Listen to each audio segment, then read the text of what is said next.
This just in, the world's oldest pyramid was built during the last ice age. And I'm not even talking about Egypt. I'm saying our ancestors might have spewed a 27,000-year-old pyramid in West Java. Gunung Padang is not exactly shouting pyramid. It's more of a mound with huge scattered stones tossed all over it. But local people seem to revere it, and they have for centuries. It wasn't until recently that the Indonesian authorities decided to excavate a bit deeper to see what all the fuss was about. They ended up finding the remains of a human settlement. It was rather unexpected, since the mound is pretty high up. This excavation could only prove there were humans in the area as far back as 45 BCE, which sounds reasonable. It was up to an Indonesian geologist named Donny Hillman to prove that Gunung Padang is the world's first pyramid. He used all sorts of new technology to support his claim. Our guy used carbon dating, which digs deep into the earth and takes whole chunks of soil. He found layers and layers of constructions, like he was digging up Rome and finding ancient buildings buried in the ground. His research proved that there had been caverns and even rooms down there, which could only mean one thing: humans. As for the rocks located up in the mound, they were most likely strategically placed by the people who lived there back in the day. They needed a place to meditate, so they arranged things in a harmonious way.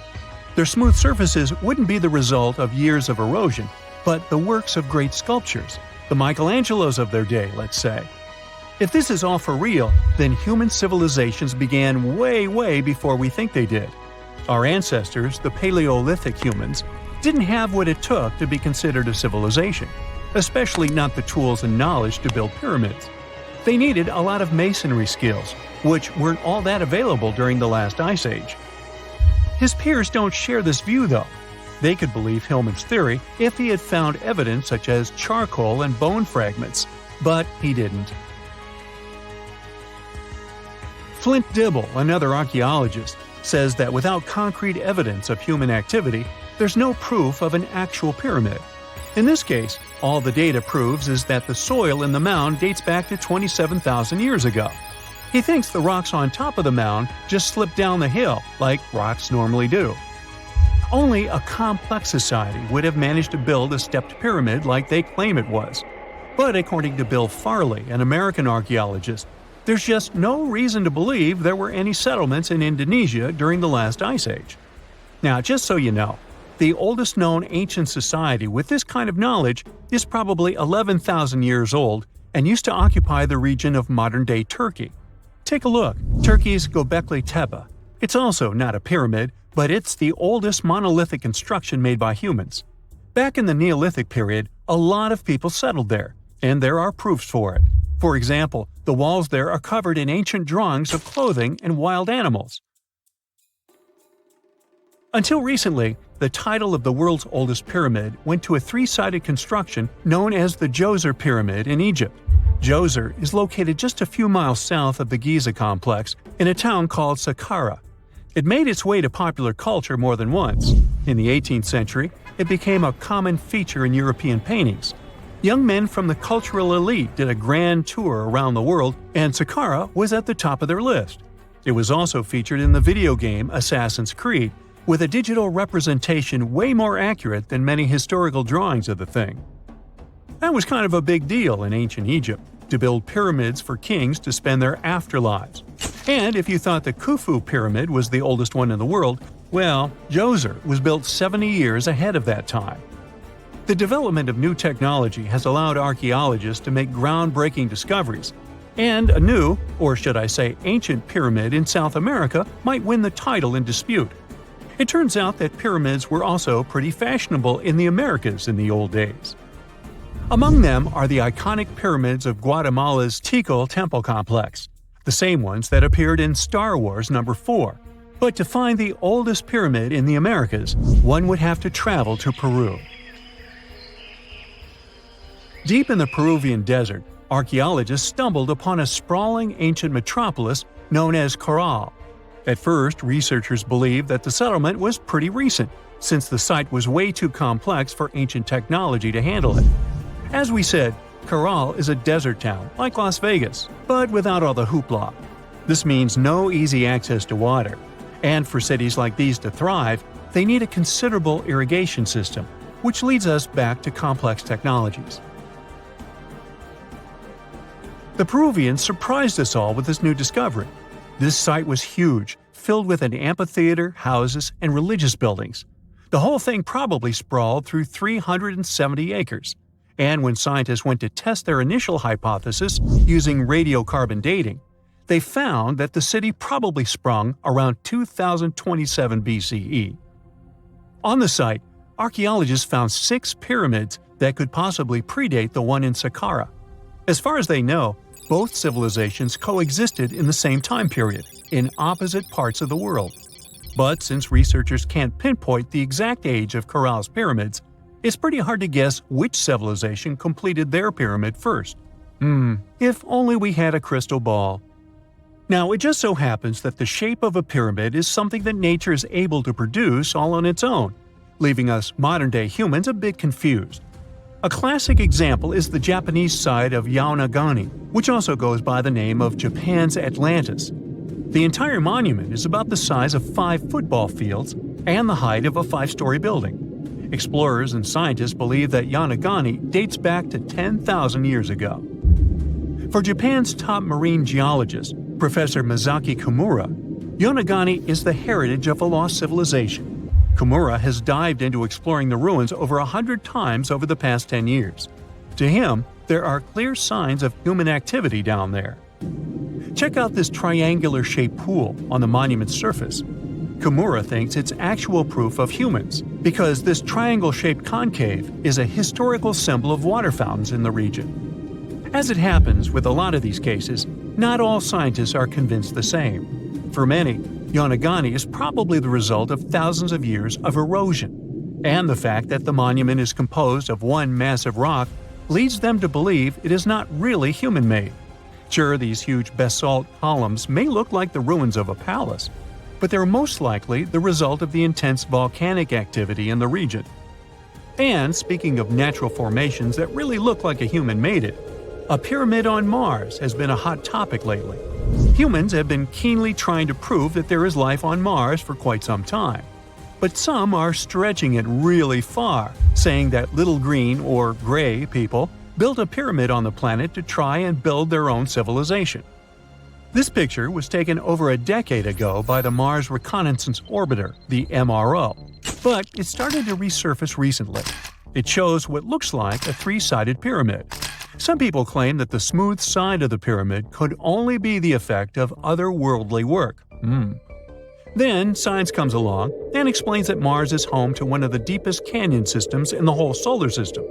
The so-called pyramid is located in what is known as the Kandor-Chasma region. This Martian region has a bunch of similar formations that are nothing more than the result of erosion. Nothing supernatural going on there, apparently. Imagine you are walking to your car in the morning, but there is a problem. Your vehicle is not sitting neatly by the side of the road. Its rear end is sticking out of a gaping hole. This is what happened to a Queens resident, New York, back in 2020. A sinkhole had swallowed his SUV overnight. Events like this are nothing out of the ordinary in many parts of the globe. But sometimes, sinkholes can hide unspoken beauty inside them. In East Asia, a recent find stunned the scientific community. Cave explorers came across a colossal sinkhole that concealed an ancient forest. It is located in a province, Guangxi Zhuang, close to the north of Vietnam, the Lê County, where researchers discovered the hidden forest is already famous worldwide for sinkholes. This one brings the number to 30. They are scattered over an area the size of 3 Gibraltars. This is just a tenth of the total number of sinkholes in the whole country. The name Tiankeng for these large holes in Earth's surface translates as sky holes or heavenly pits. The dimensions of the new sinkhole are impressive. It is over 1,000 feet long, and it's pretty deep too. You could fit the Great Pyramid of Giza 1.5 times inside it. The sinkhole's total volume matches that of 2,000 Olympic swimming pools. The exploration team had to hike for hours to reach the bottom. It was all worth it in the end. They discovered a pristine underground forest that had no trace of human activity. Scientists estimate that the plants date back to the time of the dinosaurs. The foliage reached to the explorers' shoulders.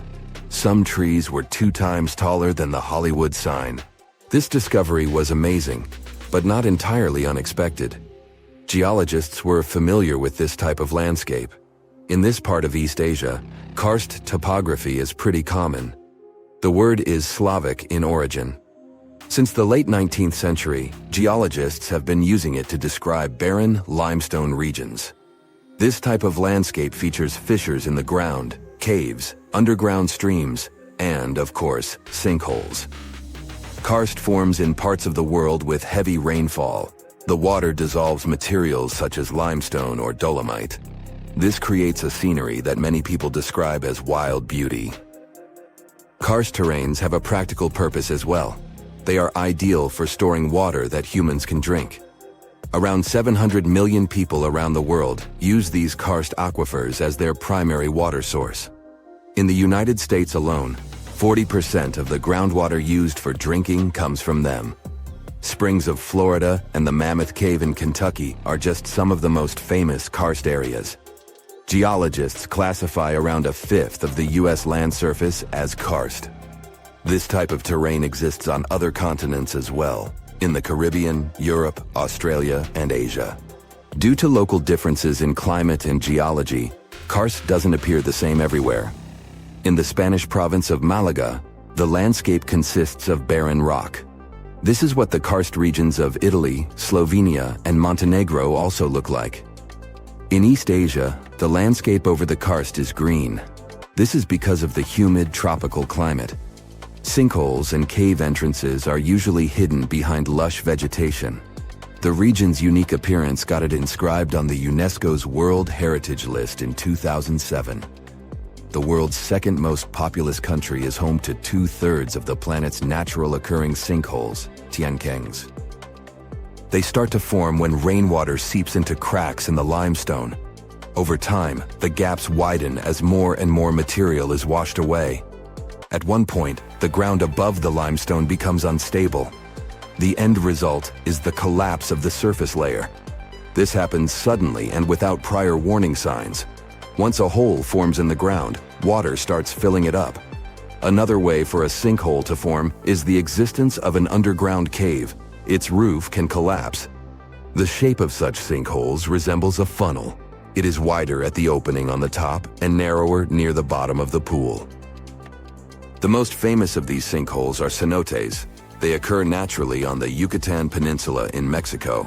The region is home to more than 2,000 cenotes. They are all former caves whose roofs had collapsed at some point in time, and they are filled with fresh water. The local people have been using them as water sources for thousands of years.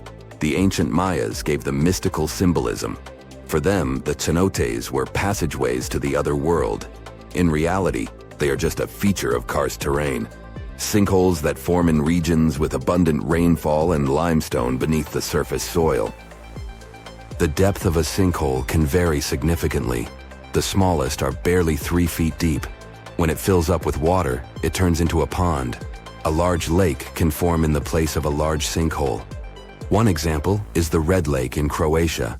The most impressive thing about it are the steep cliffs that rise above the lake. They are nearly 800 feet tall. The world's biggest and deepest sinkhole, Zhaoshai Tiankeng, lies in the vicinity of the Yangtze River. The outside world discovered it only in 1994. The hole is so deep that you could stack up 7 statues of liberty inside it. During the rainy season, a waterfall cascades from the pit's mouth into a cave system at the bottom. But not all sinkholes fill up with water. This was the case with the newly discovered giant sinkhole in Asia. It developed its own ecosystem. The high humidity and low temperature inside it were perfect for plant life to thrive. The very bottom of the hole is connected to an underground water flow. Scientists discovered 72 species of rare wild plants in the area. They are in danger of disappearing on the surface. But inside the sinkhole, they have found the perfect conditions for growth. The enormous opening in the ground is essentially a wildlife refuge. This was confirmed in 2021. That's when biologists discovered two species in the Yunnan province that they previously thought had gone extinct. Who knows what other animal and plant species are still hiding in there? Exploring these underground cave systems can be quite dangerous. They are often home to venomous snakes and mosquitoes. Even descending into a sinkhole is perilous. The cliffs are steep and stones are often very sharp. That's why the exploration of sinkholes in Asia is going slower than research would like. The sinkholes I've mentioned so far have all formed naturally. Erosion is the main process behind their creation. But the ground can also open because of human activity. Everything from a construction site to a leaking sewer pipe can cause the earth to give way. Sinkholes in urban areas pose a risk to infrastructure. One of the most famous examples of this happened in Japan in 2016. A busy street in downtown Fukuoka collapsed near the main train station. The sinkhole severed power lines and pipes that lay underground. Luckily, no one was injured. The diligent Japanese engineers repaired the damaged road section in just 48 hours. The biggest issue with sinkholes is that you never know when and where they are going to open. The best tool that geologists have for detecting underground cavities is ground-penetrating radar, GPR. It resembles a land mower.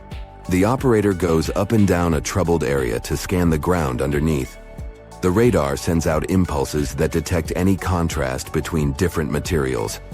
It feeds back this info in the form of a 2D or a 3D image. Once engineers detect a potential sinkhole, they use different techniques to stabilize the ground above it. The simplest method is called grouting. It involves filling the hole so it won't collapse. The most common materials are polyurethane foam and cement. The alternative is to lift a structure above the sinkhole. This technique is called underpinning. Workers drive steel rods into the load-bearing deeper layer of soil. This is the same construction method engineers use to erect stilt houses above the waterline. So, the distance from New York to Lisbon, on the other side of the Atlantic, is well over 3,000 miles. At the average walking speed for a human, you could trek there in a month and a half. That's not counting the rest stops and much-needed sleep. Buying an airline ticket or boarding a ship aren't just better options, but the only travel possibilities right now. But if this long journey on foot became possible one day, would you be up for the challenge? The most obvious obstacle is all that water in the Atlantic Ocean. It covers around a fifth of the Earth's surface. All the oceans take up around 70% of our planet. When you open the tap or buy a bottle, you are drinking a tiny percentage of potable water. 97% of Earth's water is located in oceans. It's all salt water, and it's not drinkable. Add this 2% of water trapped in glaciers and ice sheets, and you get less than 1% of water that we actually drink. When you put these percentages into numbers, you'll need a long sheet of paper to write them all down. The U.S. Geological Survey estimates that there are over 330 million cubic miles of water in the world. It's essential for sustaining all life forms, including humans. Oceans play a vital role in regulating air temperature around the globe. If they didn't have any water, the area around the equator would be scorched. This imaginary line that divides our planet in half runs through 13 countries in total, such as Brazil, Kenya, and Indonesia. The world's oceans are critical for our planet's water cycle. You know, like the one you learned about in school? It rains from the clouds and water eventually ends up in rivers that empty into the oceans. Then sunlight warms up this vast body of water, so it evaporates into the atmosphere to form new clouds. Then the cycle starts over. This process shapes the global climate. That's why, for example, the Mediterranean is so popular for the summer holidays. The region is temperate. If we take the oceans out of the equation, the water cycle stops. The area where they once sat would turn into a huge dust bowl. There would be dirt as far as the eye could see. Since there is no more evaporation, clouds won't form. Rain would become scarce. Humans would soon run out of sources of drinking water. The landscape of our planet would turn into a vast desert. Imagine a Sahara-like terrain stretching across the surface of our planet. Everything would become so dry that fires would break out easily. These are hardly the ideal conditions for a long trek between continents, but let's imagine you were able to survive all this. You start walking across the desert land that was once the Atlantic Ocean. What would that journey be like? You would encounter a landscape different from the one above the waterline. Everything below the waves is taller and deeper than the world we know. This is the land of extremes. Take, for example, the highest mountain on the planet. If you were thinking about the Himalayas and its tallest peak, Mount Everest, you are correct. Well, kind of. This mountain range is the highest when you measure it from the sea level, just above 29,000 feet in height. But when you measure the height of the mountain from its base to the peak, then the Himalayas drop to second place. The highest mountain on Earth is actually Mauna Kea in Hawaii. It's a dormant volcano. In the local language, its name translates as White Mountain. Nearly half of it lies under the waves of the Pacific Ocean. Its full height is close to a mile higher than Mount Everest, at 33,500 feet. We can't appreciate its scale right now, but if the Pacific dried up, we would be able to stand at the base of this giant. The bottom of the Atlantic hides a similar mountain range.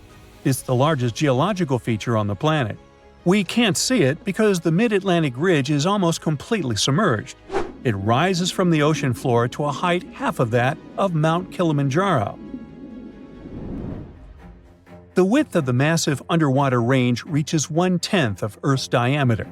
The only visible sections of the Mid-Atlantic Ridge are islands such as Iceland and the Azores. The remotest inhabited island in the world also belongs to the visible part of this geoformation. Perhaps the only thing more impressive than its size is the date of the discovery of its ridge. Scientists charted it out in the 1950s. That's pretty recent when you consider our civilization is thousands of years old. This shows how little we know about what's hiding under the surface of our oceans. UNESCO estimates that humans have explored only 5% of Earth's oceans. It seems hard to believe, but more people have been to the moon than at the bottom of the ocean. The deepest place on our planet lies in the Mariana Trench. The discovery of the Mid-Atlantic Ridge revealed the secret behind the formation of continents and oceans. When you know the truth behind their origins, you'll know what to expect on your imaginary trek across the Atlantic. The ridge sits right between North America and Europe. But you need to think of these landmasses not as continents, but as tectonic plates. These are huge chunks of Earth's outer layer. It's called a lithosphere, and is mostly comprised of rock.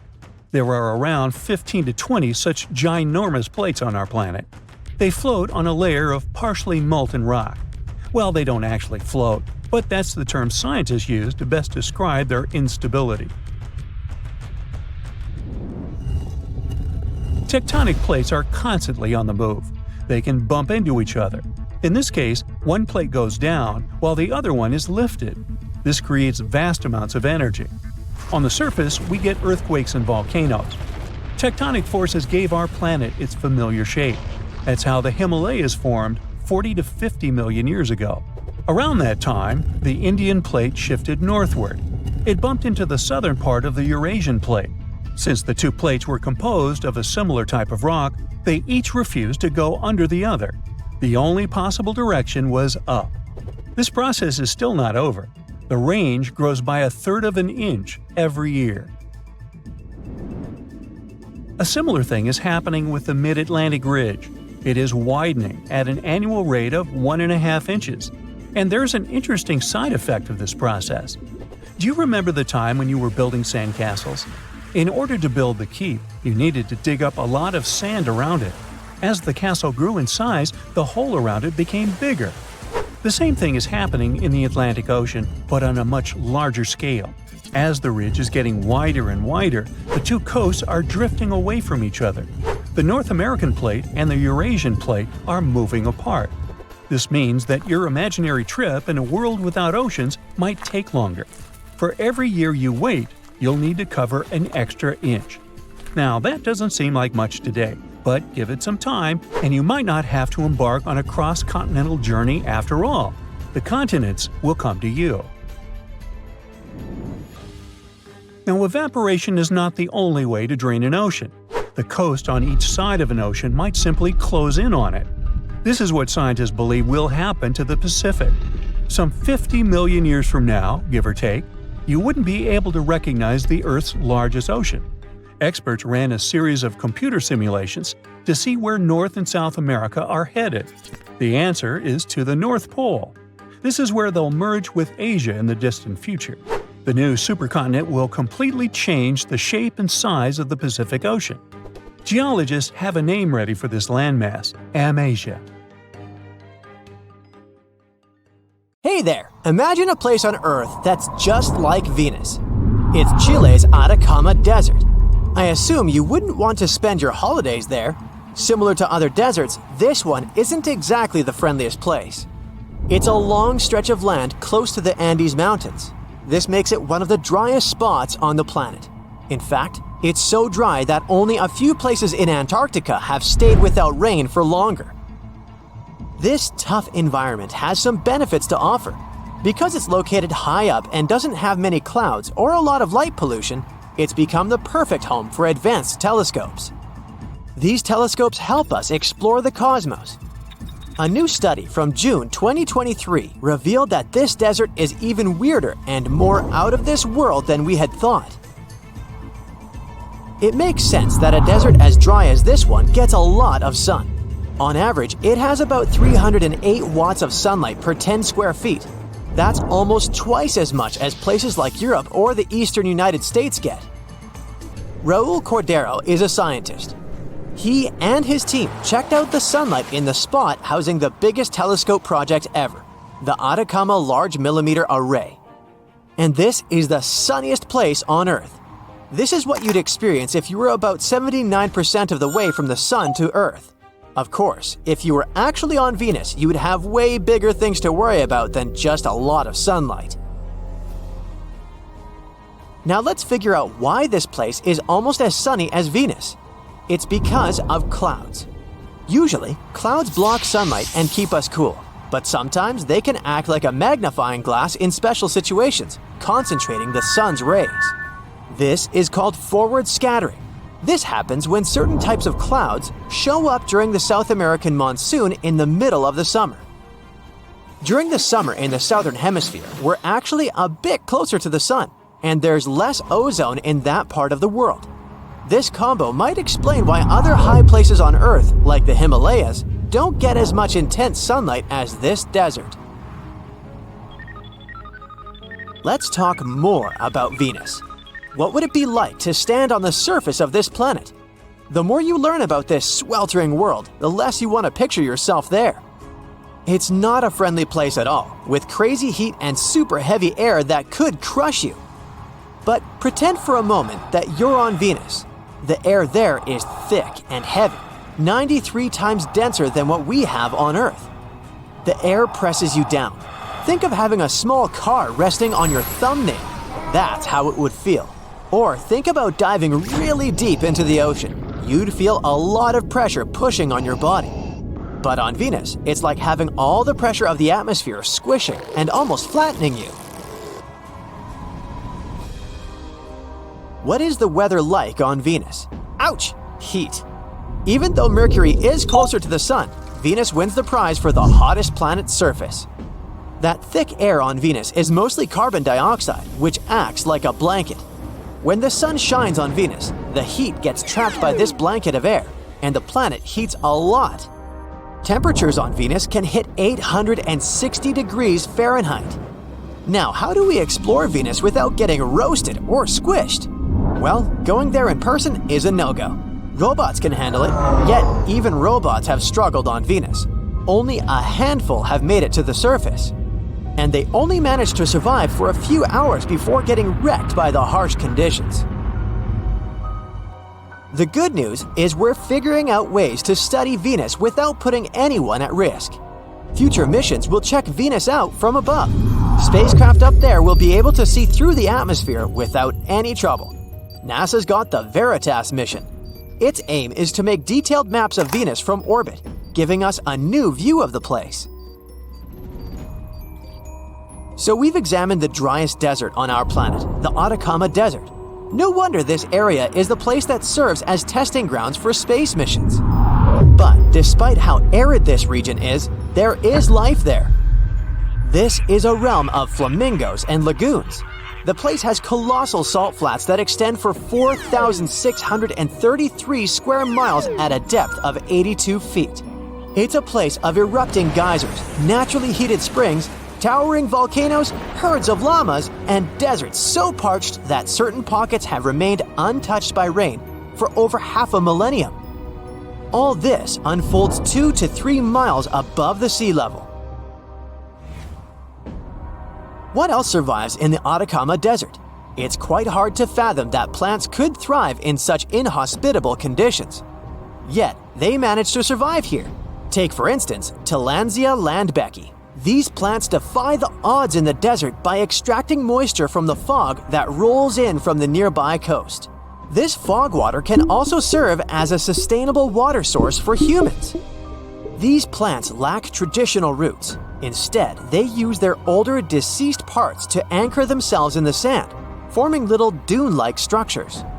They draw moisture out of the mist through their slender leaves and shoots, which swell upon contact with water.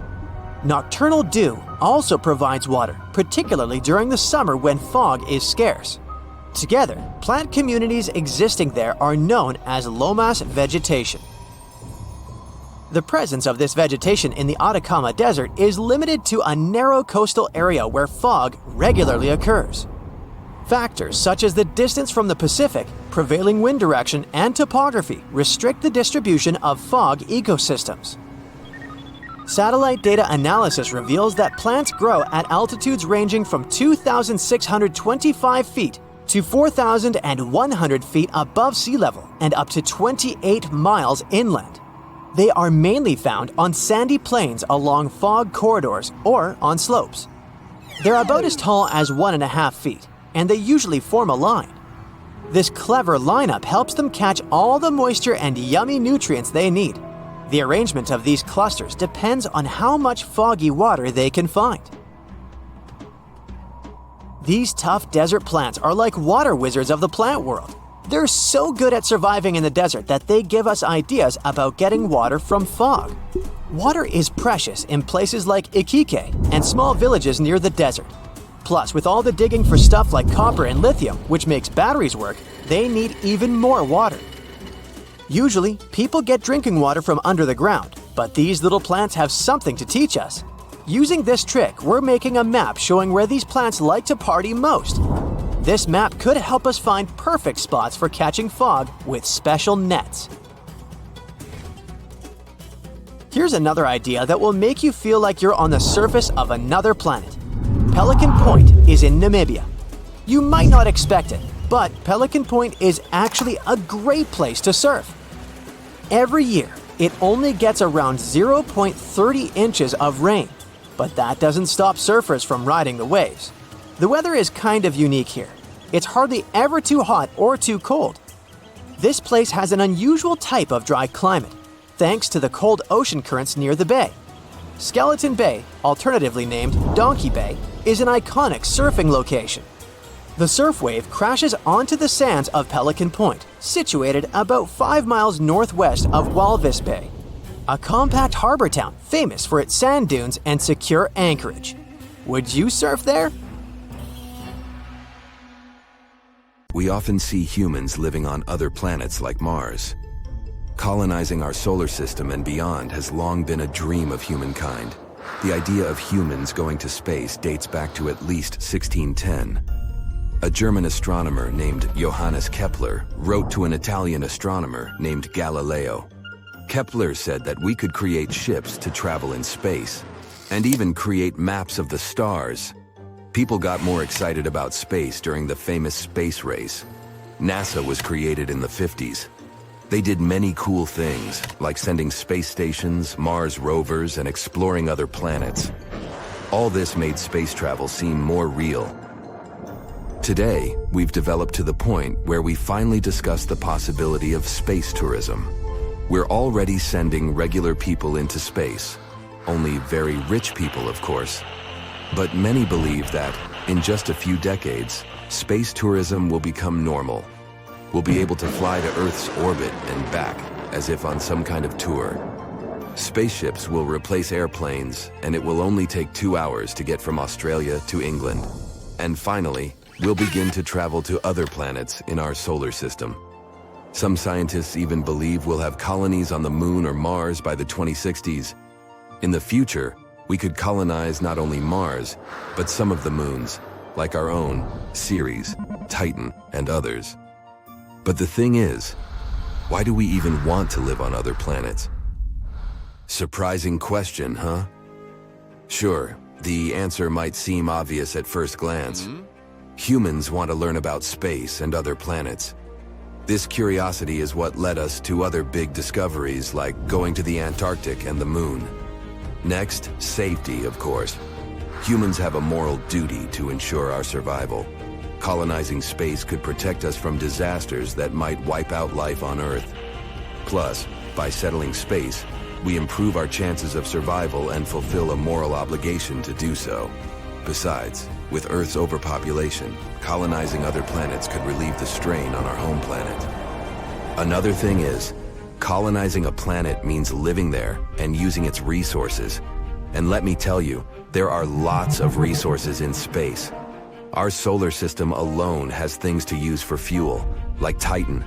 Space colonization could bring us clean energy, access to new materials, new technologies, and so on. The more we colonize space and learn about it, the more we could benefit humanity. More technology, more exploration, more innovation, and so on. History also says explorers are way less likely to get into fights. Expanding and exploring, scientists claim, keeps us busy with cool discoveries, growth, and research. The more we explore, the less we're stuck with our earthly problems. But on the other hand, not everyone is interested in going to space. And maybe colonizing space isn't as good an idea as it seems. First of all, is it even possible? Some people say that living in space is just too far-fetched. You might have heard about terraforming. Terraforming basically means changing and improving the planet however we want, as if we were in some character maker in a video game. Sounds great. In theory. In reality, terraforming Mars, for example, could take hundreds of years and cost millions of dollars, according to experts. Colonizing our moon could cost an unimaginable $104 billion. It's 7 times NASA's yearly budget. And that's not even counting the earthly costs.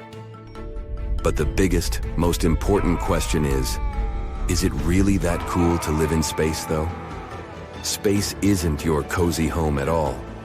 Most celestial bodies are radiation hotspots, all because of the solar winds. Imagine a wind so fierce that it can strip planets of their very atmospheres. Our sun is a real danger to each planet in the system. Yes, including our own Earth. Stars are crazy powerful. They shoot out charged particles all the time. These particles can zoom around at incredible speeds, going up to 5 million miles per hour. These gusts of particles can leave an entire planet all barren. Poof. No more life-sustaining air. The water on the planet would evaporate, then freeze. The temperature would plummet to very chilling. And even daytime skies would be as black as night. Lucky for us, Earth has an amazing shield called a magnetosphere. It protects us from these space winds. But scientists are studying these winds to help us find other friendly planets out there. By checking out stars' properties, gravity, and magnetic fields, we can see if their planets can truly host life. And it's very hard to find a planet that isn't showered by radiation all the time. It has to have a very thick atmosphere, like on Earth, to prevent this from happening. Unfortunately, we haven't discovered any planets like this so far, which is why living in space would mean dealing with crazy health problems. Temperatures and radiation are just the beginning. What about muscle loss, troubles with vision, and many other things? Humans are way too vulnerable for that. Robots are more suited for space exploration due to its hostile conditions. Let's take Mars, for example. The red planet is freezing and very uninviting. In fact, The Earth could face almost anything, even mega problems, and still be better than Mars. Mars is a desert with barely any water, very far from the idea of a dream home. Let's imagine that the Earth's air get polluted. Mars still wouldn't be better. The air there is super thin and 96% carbon dioxide. Earth's air is a cakewalk compared to that. Or even if a huge asteroid crashes into Earth, we're still better off here than on other planets. It might even be a pretty big asteroid, like the one that wiped off the dinosaurs. This event was absolutely catastrophic, plunging the Earth into utter chaos. It created a massive crater called the Chicxulub crater. The impact led to massive fires, tsunamis, and a lot of dust and debris flying into the sky. The dust and debris blocked out the sun for a long time. Can you imagine what happens when there's no sunlight at all for a while? Everything got really cold and dark. This darkness and coldness affected plants and animals. Without sunlight, plants couldn't make food through photosynthesis, and that meant many animals lost their source of food. And these were only short-term consequences. Of course, many species became extinct because of that, but even with all that, 25% of species managed to survive somehow. If this same asteroid had hit Mars, the outcome would have been much worse. Mars doesn't have enough things like water and air to support life like Earth does, so the consequences would be way harsher. Actually, the Earth survived not one, but 5 mass extinctions. And life still managed to thrive on our planet, even after all that. As you can see, it's almost impossible to make the Earth completely inhabitable. Our planet will always be the most habitable place compared to anywhere else in our solar system, unless we do something extremely insane. Which is why we need to protect it. Here we come to the famous "the Earth's in trouble" argument. If something bad happens to our planet, why not focus on fixing it instead of flying away? Critics argue that if we can't take care of Earth, we shouldn't spread our problems to other planets or moons. Are we really capable of responsibly colonizing other worlds if we can't even manage our own? Plus, there's still so much to explore even on our own planet. Humans haven't even lived in Antarctica or under Earth's oceans yet. Are we sure we're ready for worlds that are even more extreme than that? So, even if Earth gets into trouble, we shouldn't just ditch it. We have to work together and create safe zones. It would be a big challenge, sure, but it's still way more doable and cheaper than building space colonies. Of course, the idea of humans living in space and traveling to other planets is very exciting, but we should never forget our sweet home, and we should remember that life isn't science fiction. We should use our technology rationally and focus on making the Earth safer and better. And what do you think about it?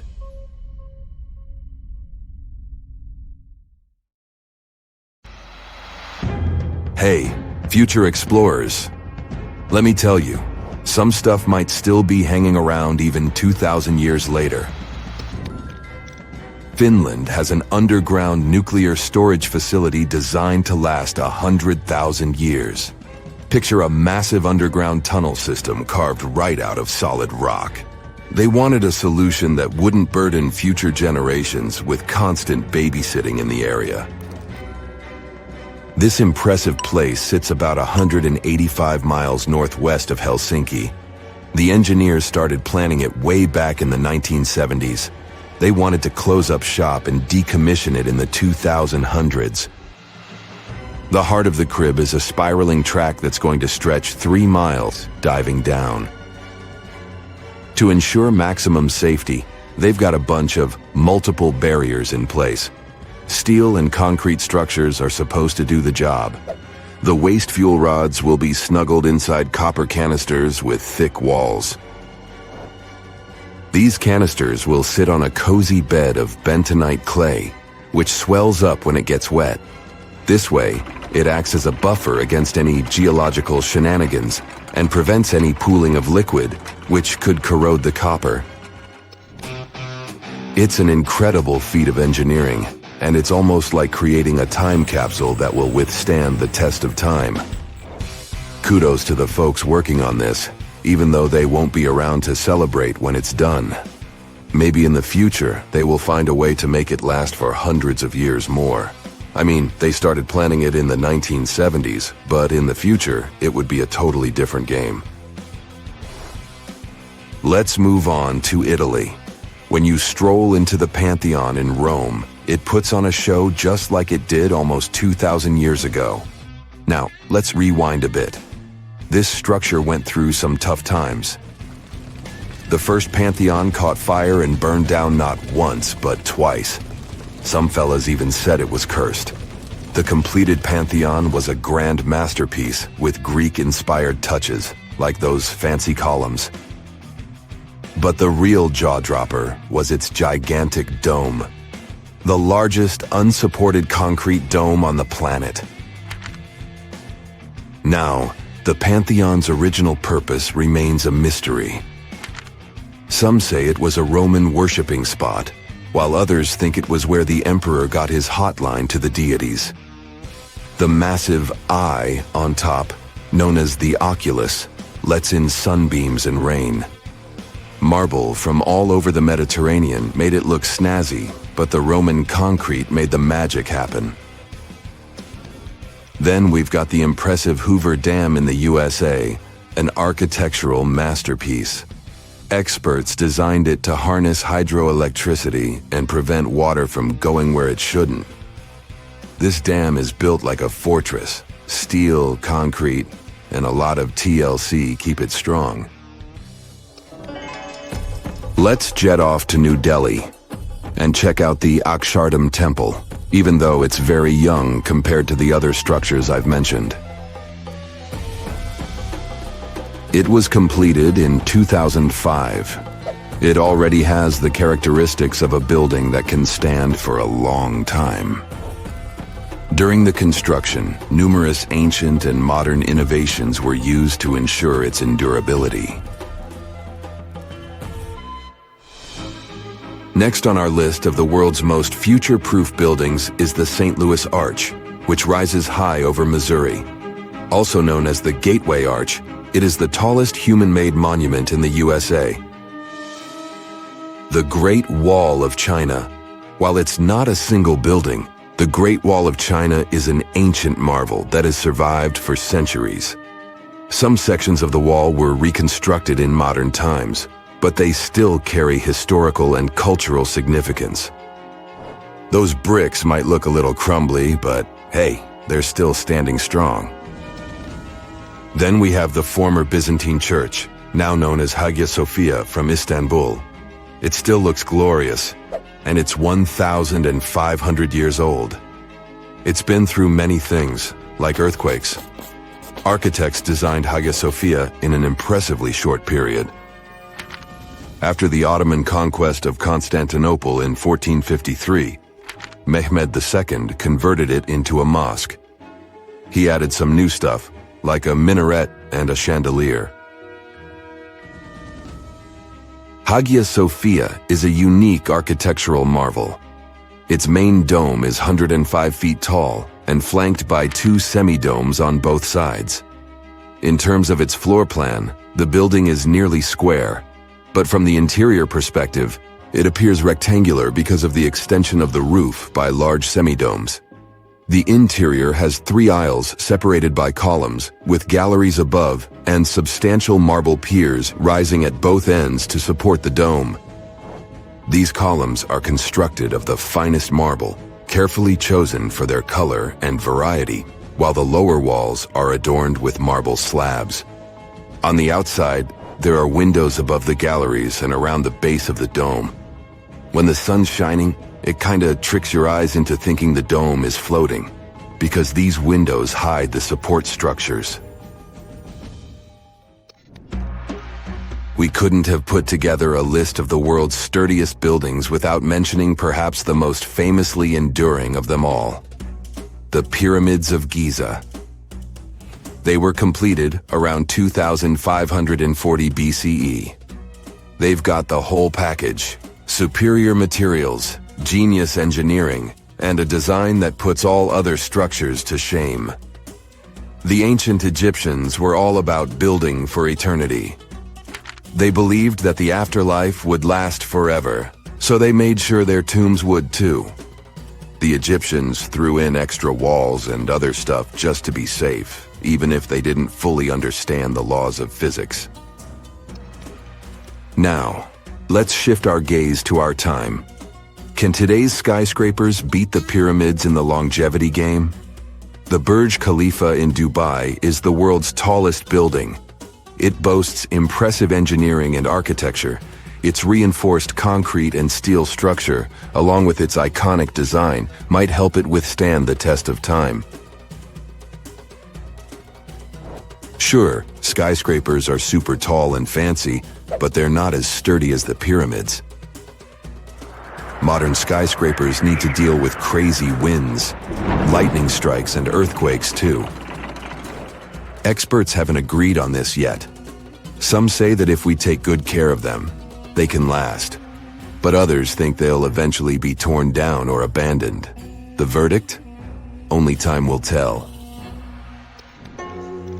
Alexander Rose and his team are up to something jaw-dropping. They're creating a 10,000-year clock in the Texan desert. But before we get into the nitty-gritty, let's take a trip to Japan. There, they have this fantastic tradition of rebuilding the Jingu Shrine with wood and thatch every 20 years for more than 13 centuries. It's to preserve the structures and pass on the craftsmanship to the next generation. But let's not stop there.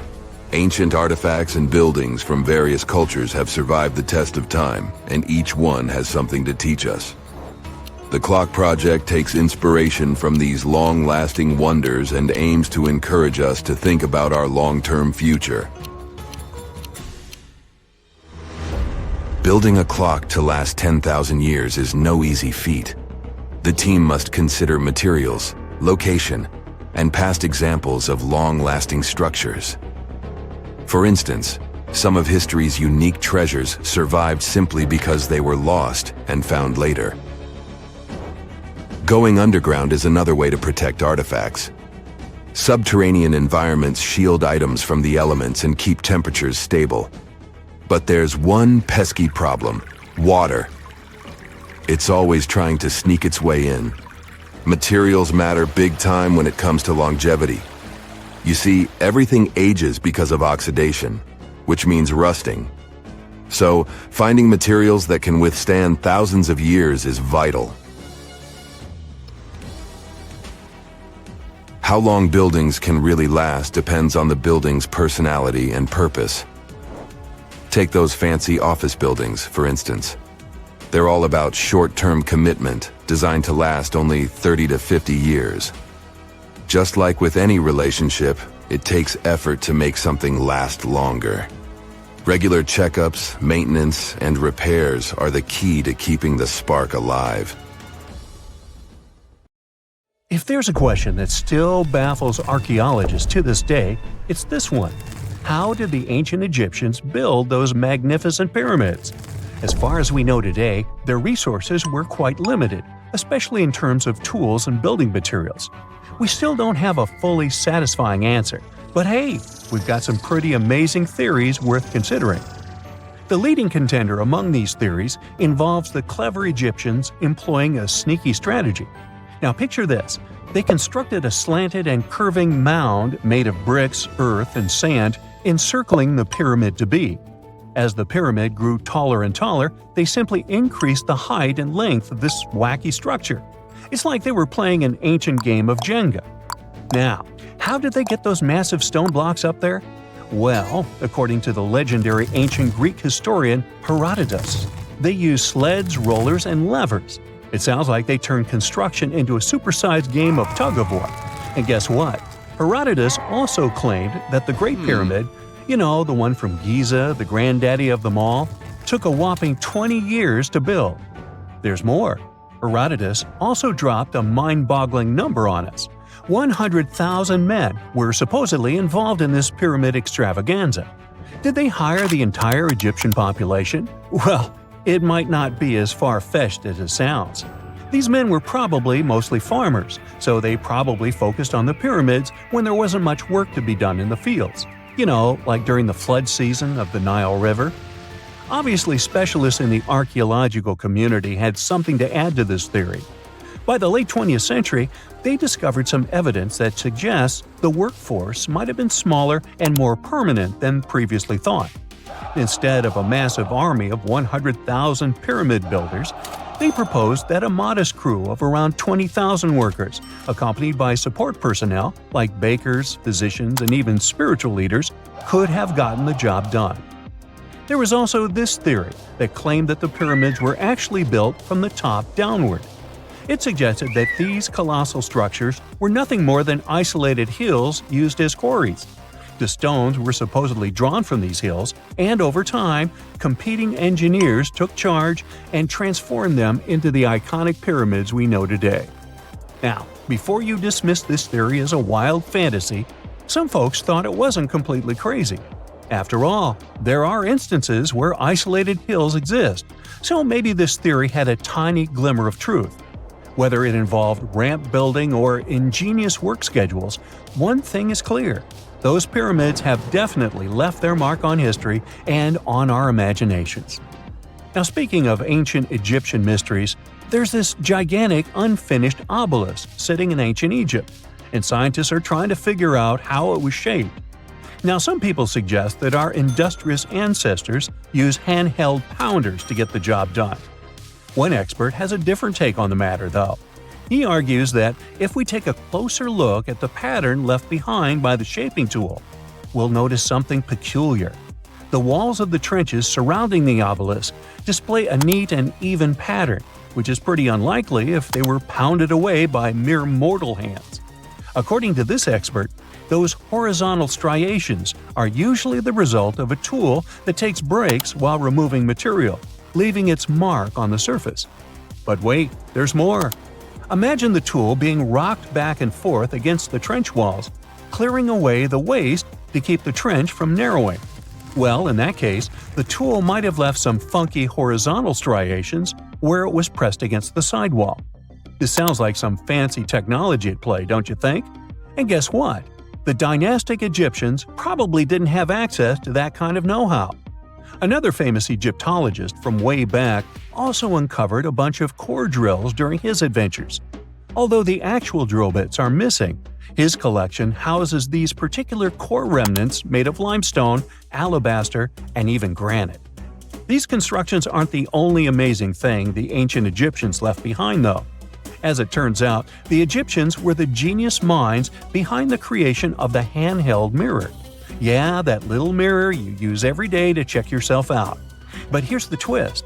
These mirrors are like pieces of art. They were decorated with inscriptions and figures. But that's not all. The Egyptians had a serious concern with their appearance. They knew the importance of personal hygiene and looking fabulous. So, in their quest for pearly whites, they invented toothbrushes and toothpaste. Dental problems were pretty common back then, and their smiles weren't exactly all white. Dentistry wasn't their strongest suit, you see. Maybe their minds were distracted by all that pyramid building. So that doesn't mean those ancient toothpaste recipes weren't amazing. One delightful concoction included rock salt, mint, dried iris petals, and pepper. Some brave dentists in the 21st century tried it out, and it worked pretty well. Ground-up ash was also used in another recipe to create a tooth cleansing paste. Mint was missing, so that didn't do much for their breath. That's when the genius Egyptians came up with the world's first breath mints. They made tablets from heated spices like cinnamon, and they mixed it with honey. Now, let's shift gears to home decor, Egyptian style. They surely took ornamentation to the next level. While the concept of decorating furniture started in Mesopotamia, the Egyptians cranked it up a notch. They went all out with different colors of ink and even developed various weights of paper. Oh, and let's not forget about those cute little area rugs we all have in our homes today. Guess who came up with the idea? Yep, the Egyptians. They used the versatile papyrus plant to make those cozy rugs. And speaking of trends, the Egyptians loved their knickknacks. They had an assortment of small figurines in the shapes of cats, dogs, and people. These statues were made from various materials, like simple sun-dried mud to the ultimate bling of gold. It all depended on how loaded you were. The Egyptians were also all about farming, and they knew that clean water was crucial for their crops and animals. That's why they came up with some nifty inventions and techniques to make sure their land was fertile and their plants were happy. First off, they had the genius idea of using ox-drawn plows. They had two types of plows, heavy and light. The heavy plow would strut its stuff, cutting deep furrows in the soil, while the lighter plow followed behind, fluffing up the earth. But they didn't stop there. After plowing, the Egyptians would break up clumps of soil and sow the rows with seeds. To give those seeds a good old squish into the furrows, they'd march their livestock across the field, effectively closing up the furrows. But hey, all that hard work would be pointless if their seeds were as dry as the Sahara. That's where irrigation comes into play. The Egyptians were so good at it that other cultures, like the Greeks and Romans, couldn't help but copy their techniques. Now let's switch gears and talk about the marvelous architecture of ancient Egypt. These folks weren't just skilled farmers, they were also architectural maestros. They built these fancy canals to carry water to farms and villages, and boy, did they know how to make those canals look pretty.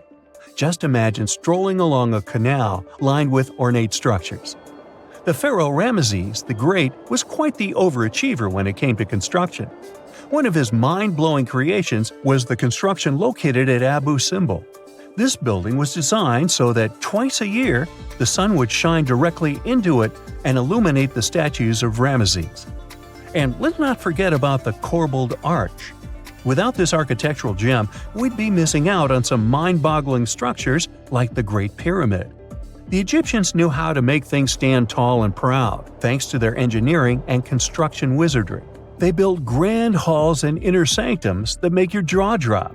And some of these temples doubled as astronomical observatories. Have you heard of Göbekli Tepe? It's an ancient site in Turkey that literally made historians rewrite history books.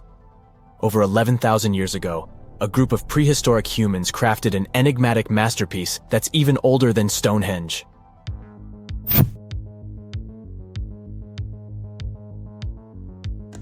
Before its discovery, archaeologists believed that people didn't know about iron and weren't good at making pottery. They were sure that settled life only emerged with the need for agriculture. But Göbekli Tepe changed this belief.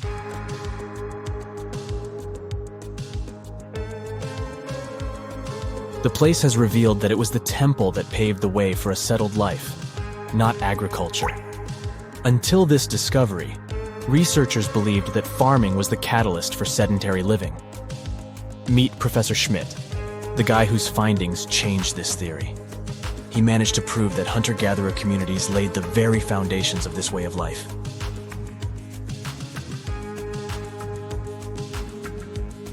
Back in the 1960s, other archaeologists visited the area, but they totally missed the mark.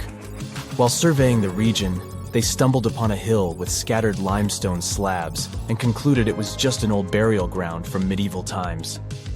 Little did they know that there was so much more to uncover.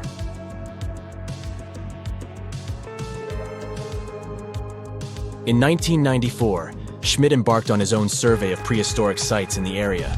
Surprise! He instantly realized he had discovered something truly extraordinary.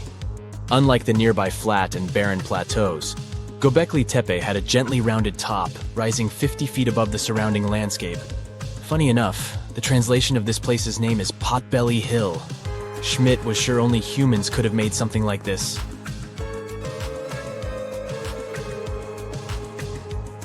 Those broken limestone pieces that were mistaken for gravestones turned out to be way more exciting. It was like stumbling upon a hidden treasure.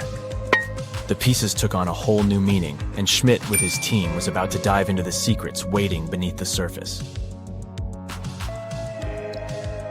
To their surprise, they found no traces of a settlement. No hearths for cooking, no houses, and none of those adorable clay figurines commonly found in nearby sites of similar age. However, they uncovered that those ancient people used tools like stone hammers. So, Schmidt and his team put their heads together and took a wild guess at the age of Göbekli Tepe's stone structures. Their estimation got backed up by some limited carbon dating done right at the site. The ancient vibes of this place were finally starting to make sense. It was like a puzzle slowly coming together.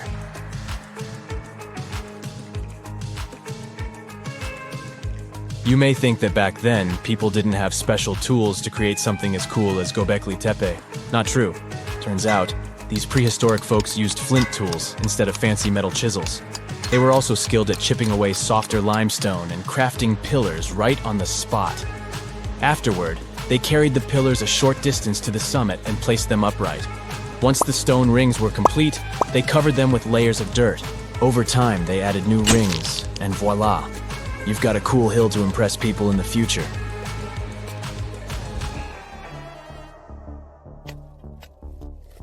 During their first year of excavation, the team went through 15,000 pieces of animal bones from wild creatures. These people didn't have pet animals or grow their own food. They hunted wild animals for their meals. But things were about to change, because the place had everything they needed to start farming. Scientists say they had wild sheep and wild grains that could be domesticated. And guess what? Just 20 miles away, geneticists found evidence of the world's oldest domesticated strains of wheat at a prehistoric village.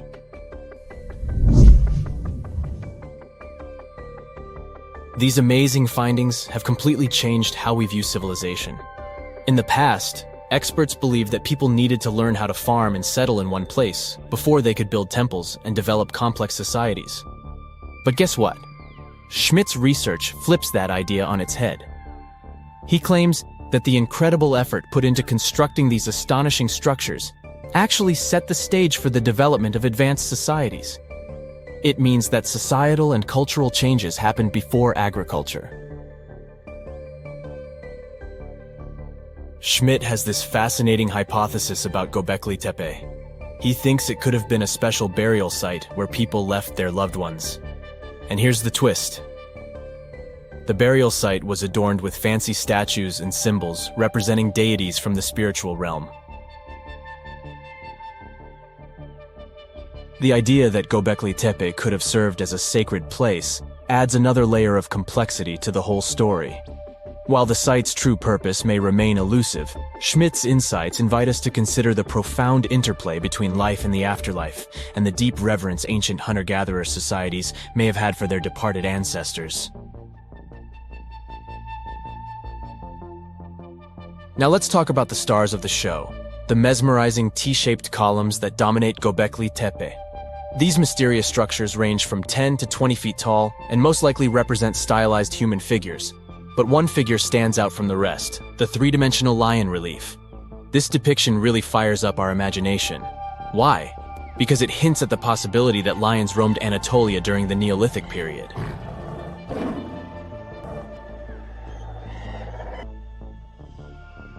These standing stones are arranged in circles and placed in rectangular pits. Each circle has a similar setup. Two big T-shaped pillars in the center, surrounded by slightly smaller ones facing inward. Talk about a stylish arrangement. These towering pillars reach a whopping 16 feet and weigh between 7 and 10 tons. Some pillars are plain and simple, while others are like works of art with intricate carvings. Foxes, scorpions, and vultures come to life, crawling and twisting on the pillars' sides. But it's not just animals depicted on these stones. Some pillars have abstract shapes representing humans, and even small carvings of clothing items. Some of them even have belts. Now, there's one pillar that stands out from the rest like a rock star. This super old stone pillar suggests that a comet crashed into Earth. It happened during a chilly period that lasted about 1,000 years. Previous studies examining Greenland ice cores hinted at this comet theory, but now the carvings at Göbekli Tepe prove it right.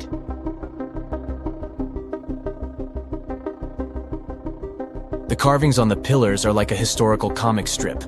They even show a headless human figure. Researchers fed the images into a computer and discovered their connections to constellations, indicating that this temple might have been an ancient observatory. It's like our ancestors were trying to document this cataclysmic event in their own unique way. Archaeologists have been excavating and researching Göbekli Tepe since the mid-1990s, peeling back layers of history and providing us with a deeper understanding of the intricate relationship between various elements. They have no plans to stop the whole process for another 150 years. Who knows what else they'll find? You see, Göbekli Tepe has been labeled purely as a ritual site with no signs of domestic activities. We were led to believe that the absence of water meant it couldn't support semi-sedentary communities. But scientists believe it's time to shake things up and approach Göbekli Tepe with fresh eyes. It's time to question what we believed before and use new evidence and different ways of thinking. Like, there might have been a group of people living in the area who didn't stay in one place all the time. They moved around a bit but still had their own civilization, living in the area semi-sedentarily. Göbekli Tepe is not just home to a single temple, but an astounding collection of over 20 ancient structures. As archaeologists delve into the depths of this wonder, they are unraveling its unique layout, featuring two prominent focal points at the heart of each establishment, complemented by smaller structures and dividing walls. What's even crazier is that in this area, there are over 200 obelisks, which are narrow tapering monuments. Listen to this. Neanderthal fiber technology. Nope, I'm not joking. The concept is real. In 2020, a team of scientists published a paper that redefined the way we saw our closest ancestors. A find in France changed archaeology forever, and it wasn't the first time something like this had happened. But let me start from the beginning. Neanderthals. For a long time, they fit the image of the typical cavemen. If you are now thinking of someone like Fred Flintstone, you wouldn't be much wrong. What was the reason behind this stereotype? When did we start believing that Neanderthals were not the brightest tools in the shed of evolution? In comes William King, a 19th century British geologist. He was the man who named the Neanderthals. Based on the bones King found, the scientist declared the species not intelligent, and this image stuck with the Neanderthals for centuries to come. But a piece of string, just 1/4 of an inch long, changed everything. A small, dry river valley, Abri du Maras, was the place of the great find. Archaeologists unearthed a cord fragment next to a stone tool. Such twisted fibers could have been used for everything from making clothes to fishing nets. In prehistory, this was some advanced tech, and the Neanderthals seemed to have mastered it. Scientists already knew that these early humans made tar from birch bark, and that they produced shell beads. There's even evidence of Neanderthal art. They were definitely not primitive. The string section and similar finds are changing the way we perceive our ancestors. The world of archaeology is constantly changing. Take the pyramids in Egypt, for example. Turns out, they weren't really built by an army of people who the pharaoh made work until they passed out. Herodotus, the famous Greek historian, was the man who started the confusion. He claimed, in 500 BCE, that 100,000 men took part in the construction of the Great Pyramid in Giza. He made no mention of who they were and why they were building the pyramids. That's how the myth started. Huge stone slabs pulled by humans, driven by a foreman with a whip. But Egyptologists would beg to differ. Those are the scientists who study ancient Egypt's culture. Fairly recently, they uncovered a workers' village that told a different tale. Yes, there was evidence of hard work on the workers' bones, but the construction industry is demanding even today. It took almost 6 years for 12,000 workers to complete the world's tallest building, Burj Khalifa. Back in Egypt, 3 times more workers finished the Great Pyramid in around 2 decades. An impressive feat of ancient engineering, wouldn't you agree? Superiors looked well after the Egyptians who built the pyramids. Their diet was rich in protein. They had medical care and they got paid properly. In fact, they lived better than the non-working population. And they lived with their families near the construction site. Archaeologists know all this because they unearthed bakeries and dormitories with bread jars and other goodies. Looks like the pharaohs were okay employers after all, and the job market wasn't that terrible. They also kept detailed papyrus records of the build and hieroglyphs. You and I wouldn't stand a chance of reading these letters that resemble images. Egyptologists had the same problem.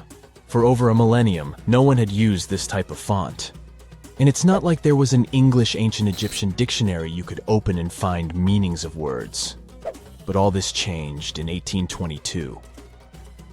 A couple of decades before, the French found a broken slab of black granite. The stone contained one text in 3 scripts: Ancient Greek, Egyptian hieroglyphs, and Demotic. The last one was also the Egyptian language, but in a simplified script.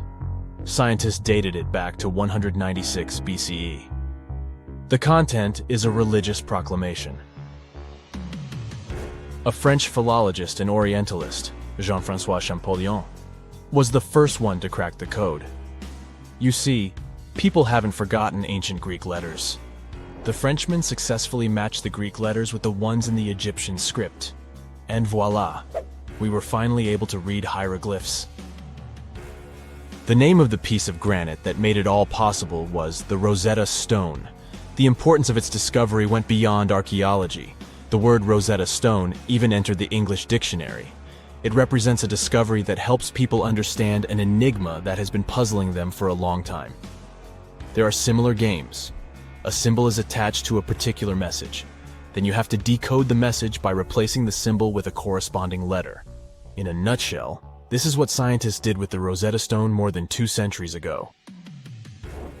Do you know what is the oldest deciphered language in Europe? It has an unattractive name, Linear B. The script belongs to the Mycenaean Greek language. It predates the ancient Greek alphabet by several centuries.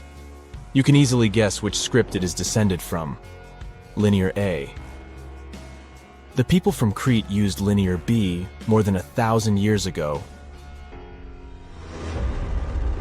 During the Late Bronze Age, the Greek civilization that used the script vanished. There was no one who could read Linear B, and more importantly, no one knew it existed in the first place. This was about to change during the first years of the 20th century.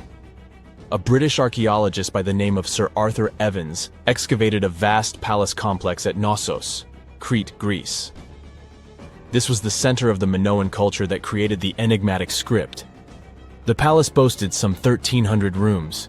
They had colorful paintings of dolphins, griffins, and bulls. All of these captivated the archaeologists' imagination. But their biggest find was at first overlooked: thousands of slabs of baked clay. The fire that brought down the palace helped preserve the tablets.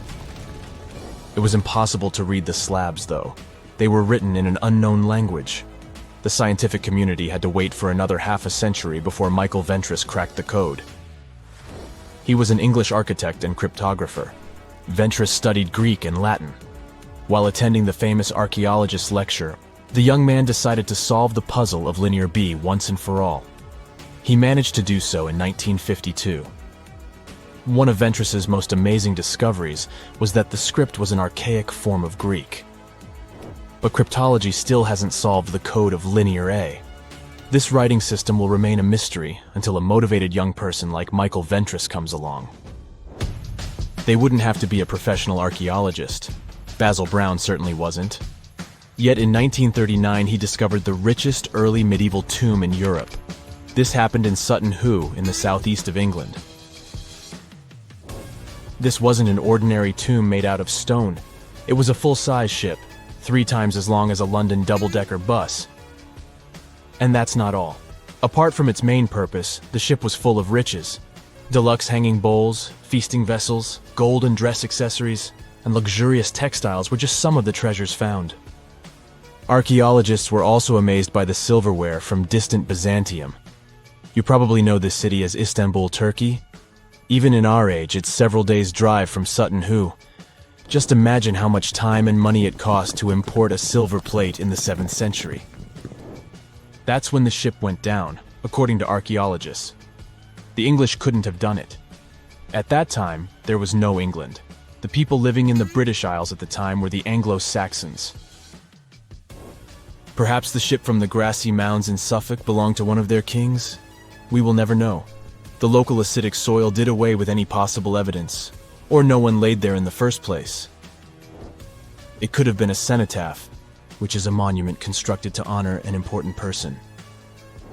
The archaeologists still don't have a definite answer. But what they have found at Sutton Hoo shed light on the Dark Ages. Before the discovery of the ship, they knew little about what had been going on in Britain after the Romans left. Now, the image of the early Anglo-Saxon society was much clearer. Perhaps the English soil will be the site of the next great breakthrough in archaeology. June 29th, 1764, seemed like a regular day in one small picturesque town in Germany, Waldeck. Residents were in church. Little did they know that a powerful storm was about to hit the area. It wasn't just an ordinary storm. It was a strong, swirling tornado getting closer and closer. It was an F2 tornado at the beginning, strong enough to uproot trees like oaks and beeches. But as time went by, it grew and became more powerful. It even picked up 2 children on its way and threw them into a lake. Something strange happened too. The water level in the lake rose and then quickly retreated. Leaving the lake behind, the tornado struck a house, tearing off the roof and knocking down the walls. Then the tornado changed direction and headed east-northeast, increasing its intensity to F3 level. That's when something fascinating happened. A possible twin or satellite waterspout merged with the tornado along the shore of Lake Luzin. It was like 2 tornadoes coming together. It got wider and stronger, so it started snapping and uprooting solitary oak trees, flinging them 115 feet into the air. It left behind a barren landscape, removing crops, grass, and even topsoil. Back then, people couldn't even read or write very well, let alone use devices that could predict a tornado. This one was so strong it destroyed houses, barns, and even uprooted trees. Such a terrifying thing to see. But there was something special about the church people were in. It had strong stone walls, so they were safe inside, even though everything outside was getting destroyed. They didn't even realize how lucky they were until later. With winds estimated to be over 300 mph, it was unstoppable. The tornado traveled a distance of 19 miles and stretched to a maximum width of 0.6 miles. A raging storm threw tree branches so high, people believed they ended up in the atmosphere. Another strange thing about this tornado was that it occurred during a dry storm. There was very little rain reported, but the storm still managed to make such a mess. It even produced large hailstones, some as big as 5.9 inches in diameter. Just imagine chunks of ice that large falling from the sky. These hailstones caused significant damage to crops and properties, and everything else that was outside at that time. After the storm passed, one scientist, Gottlob Burchard Gensmer, studied the damage and talked to people who had witnessed the tornado, only to realize this was one of the strongest tornadoes ever recorded in history. It reached F5, the highest rating on what's called the Fujita scale, which measures tornado strength. It took an hour for the madness to stop. Back in 1925, people in northeast Missouri didn't have an organized tornado warning system either. It took them by surprise when one day, in the early afternoon, they saw a tornado forming in that area. At first, it was a small one that briefly lifted off the ground. But as time went by, it started growing into a massive monster. Meanwhile, in West Frankfort, Illinois, some miners were working deep underground, about 500 feet below the surface. Suddenly, the power went out, and they knew something was wrong. They quickly started climbing up the shaft to get to the surface. When they finally made it, they were in for a terrible shock because of the devastating consequences of this giant tornado. The tornado didn't even stop there. It kept on making a mess as it traveled a long distance. It plowed through the land for a whopping 219 miles, all the way from near Redford, Missouri to the east of Princeton, Indiana. It moved at a crazy speed of 73 miles an hour. In one town, Murfreesboro, Illinois, the tornado wiped out a staggering 100 blocks of the town, plus another 70 blocks ended up destroyed by fire. In another town, Griffin, Indiana, not a single building was left standing. The tornado got weaker only at 4:30 in the afternoon. This tornado, known as the Tri-State Tornado, really made history as the worst and longest-lasting tornado ever recorded in the United States. In April 1965, people in the region of the Great Lakes started complaining about this weird heat. The forecast showed no storms for that area. It was because of thunderstorms sweeping across the upper Midwest of the United States. These storms were insane and so powerful they created 51 tornadoes in just 12 hours. The states of Indiana, Ohio, and Michigan ended up being hit particularly hard. Something unfortunate happened during this time. All this caught the forecast team, the National Severe Storms Forecast Center in Kansas City, Missouri, off guard. They quickly tried to send out warnings to let people know what was happening, But many people didn't hear the announcements because there were no outdoor tornado sirens at that time. Additionally, a lot of TV and radio stations didn't regularly broadcast weather alerts. Power was gone, and telephone lines didn't work, which meant many towns were completely cut off from communications. People couldn't receive the warnings because they didn't have access to electricity or working phones.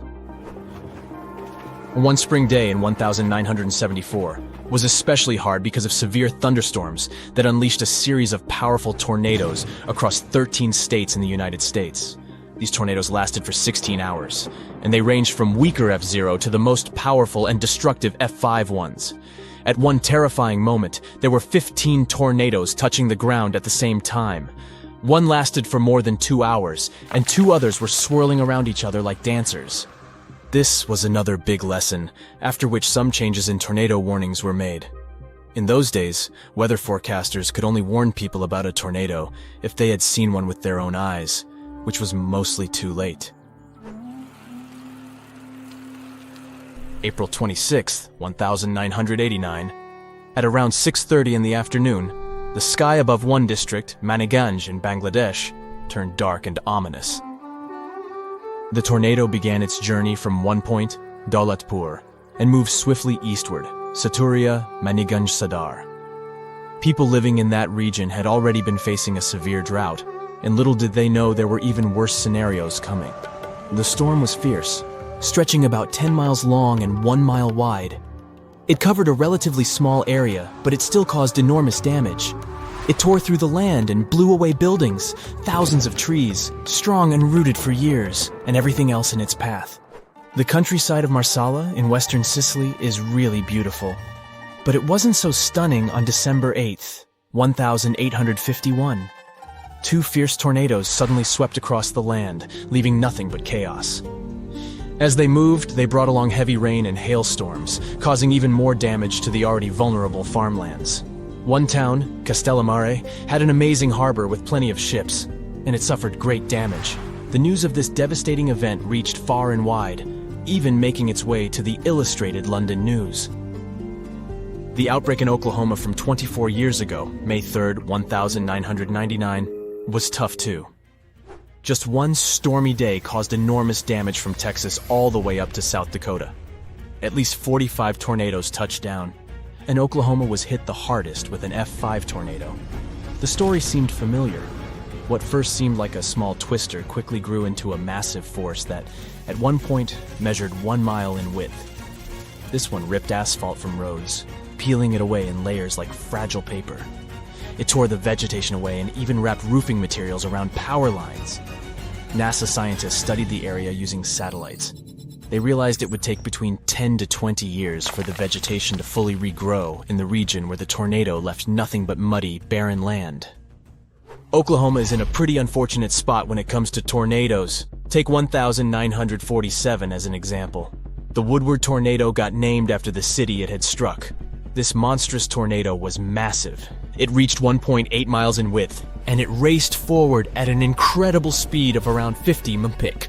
Before reaching Woodward, the tornado had already caused a lot of mess in other towns along its path. But it was in Woodward where it unleashed its worst fury. Without any warning, it struck the city at 8:42 in the evening, catching the residents by surprise. Communication with the outside world was cut off, leaving families uncertain about the fate of their loved ones.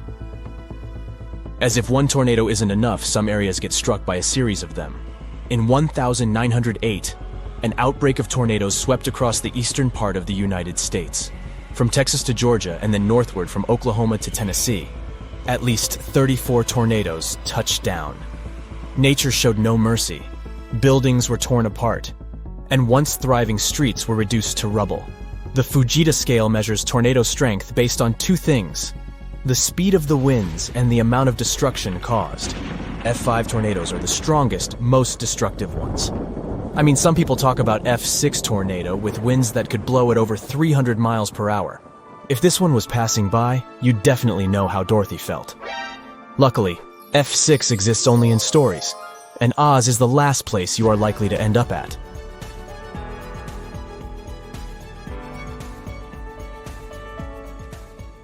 What a nice cosmic family. Meet Mars. I bet you've met him before. These two little guys are Phobos and Deimos, Mars's small moons. But it seems like Mars isn't treating the little ones the right way. Phobos and Deimos are believed to be captured asteroids. However, Phobos is gradually moving closer to Mars due to gravity, and it is predicted that it will eventually be destroyed by the planet's gravity within the next 35 million years. I won't be around then. So, I imagine this will result in a ring of debris around Mars, similar to Saturn's rings. However, this process is a natural phenomenon and not an act of destruction by Mars. Apparently, Phobos is getting ripped apart by the crazy gravitational forces of the red planet. But wait, there's more! Phobos has these crazy parallel grooves all over its surface. We used to think that they were from an asteroid crash, but now scientists think they're actually from Mars's intense gravity pulling the moon apart. Talk about a rough ride! Scientists have this wild idea that when a little guy like Phobos gets too close to a big guy like Mars, it starts to stretch out towards it. They call it the tidal force. Phobos is predicted to get stretched out so much that it'll actually break apart. Crazy, right? And the debris from the moon will form a tiny ring around Mars, just like Saturn's rings. Now, some people thought that Phobos' tiger stripes were caused by tidal forces before, but that theory got shut down because the moon is just too darn fluffy. But now, these genius researchers ran some computer simulations and found out that maybe there's a hard shell underneath all that fluff that could create grooves on the surface. But don't worry. At the rate Phobos is going, it's going to crash into Mars in about 40 million years. But if tidal forces are already tearing it apart, it might not even last that long. However, we'll still have the chance to learn more about Phobos. NASA just picked 10 rockstar researchers from all over the U.S. to join the science working team for JAXA's Martian Moons Exploration, or just MMX mission. As NASA-supported participating scientists, they'll be helping JAXA explore the two Martian moons, Phobos and Deimos. And get this, they're even planning to land on Phobos and grab a surface sample. The mission is set to launch in 2024, and we'll get our hands on that sample in 2029. 7 of the lucky researchers will be using the MMX flight instruments to conduct their research. Phobos is a real oddball. It's only 17 miles wide and orbits Mars at a distance of 3,728 miles, to be precise. Now that's way closer than Earth's moon, which takes a whole 27 days to orbit us. But Phobos is in a death spiral toward Mars and is slowly falling towards the planet's surface at a rate of 6 feet every 100 years. But there must be a reason why Mars is acting that nastily, right? What if it's all just because of plain vengeance? Well, okay, picture this. Mars is minding its own business, being all hot and watery like a young Earth. It's got a sweet magnetic field that's protecting it from cosmic radiation and keeping its atmosphere nice and thick.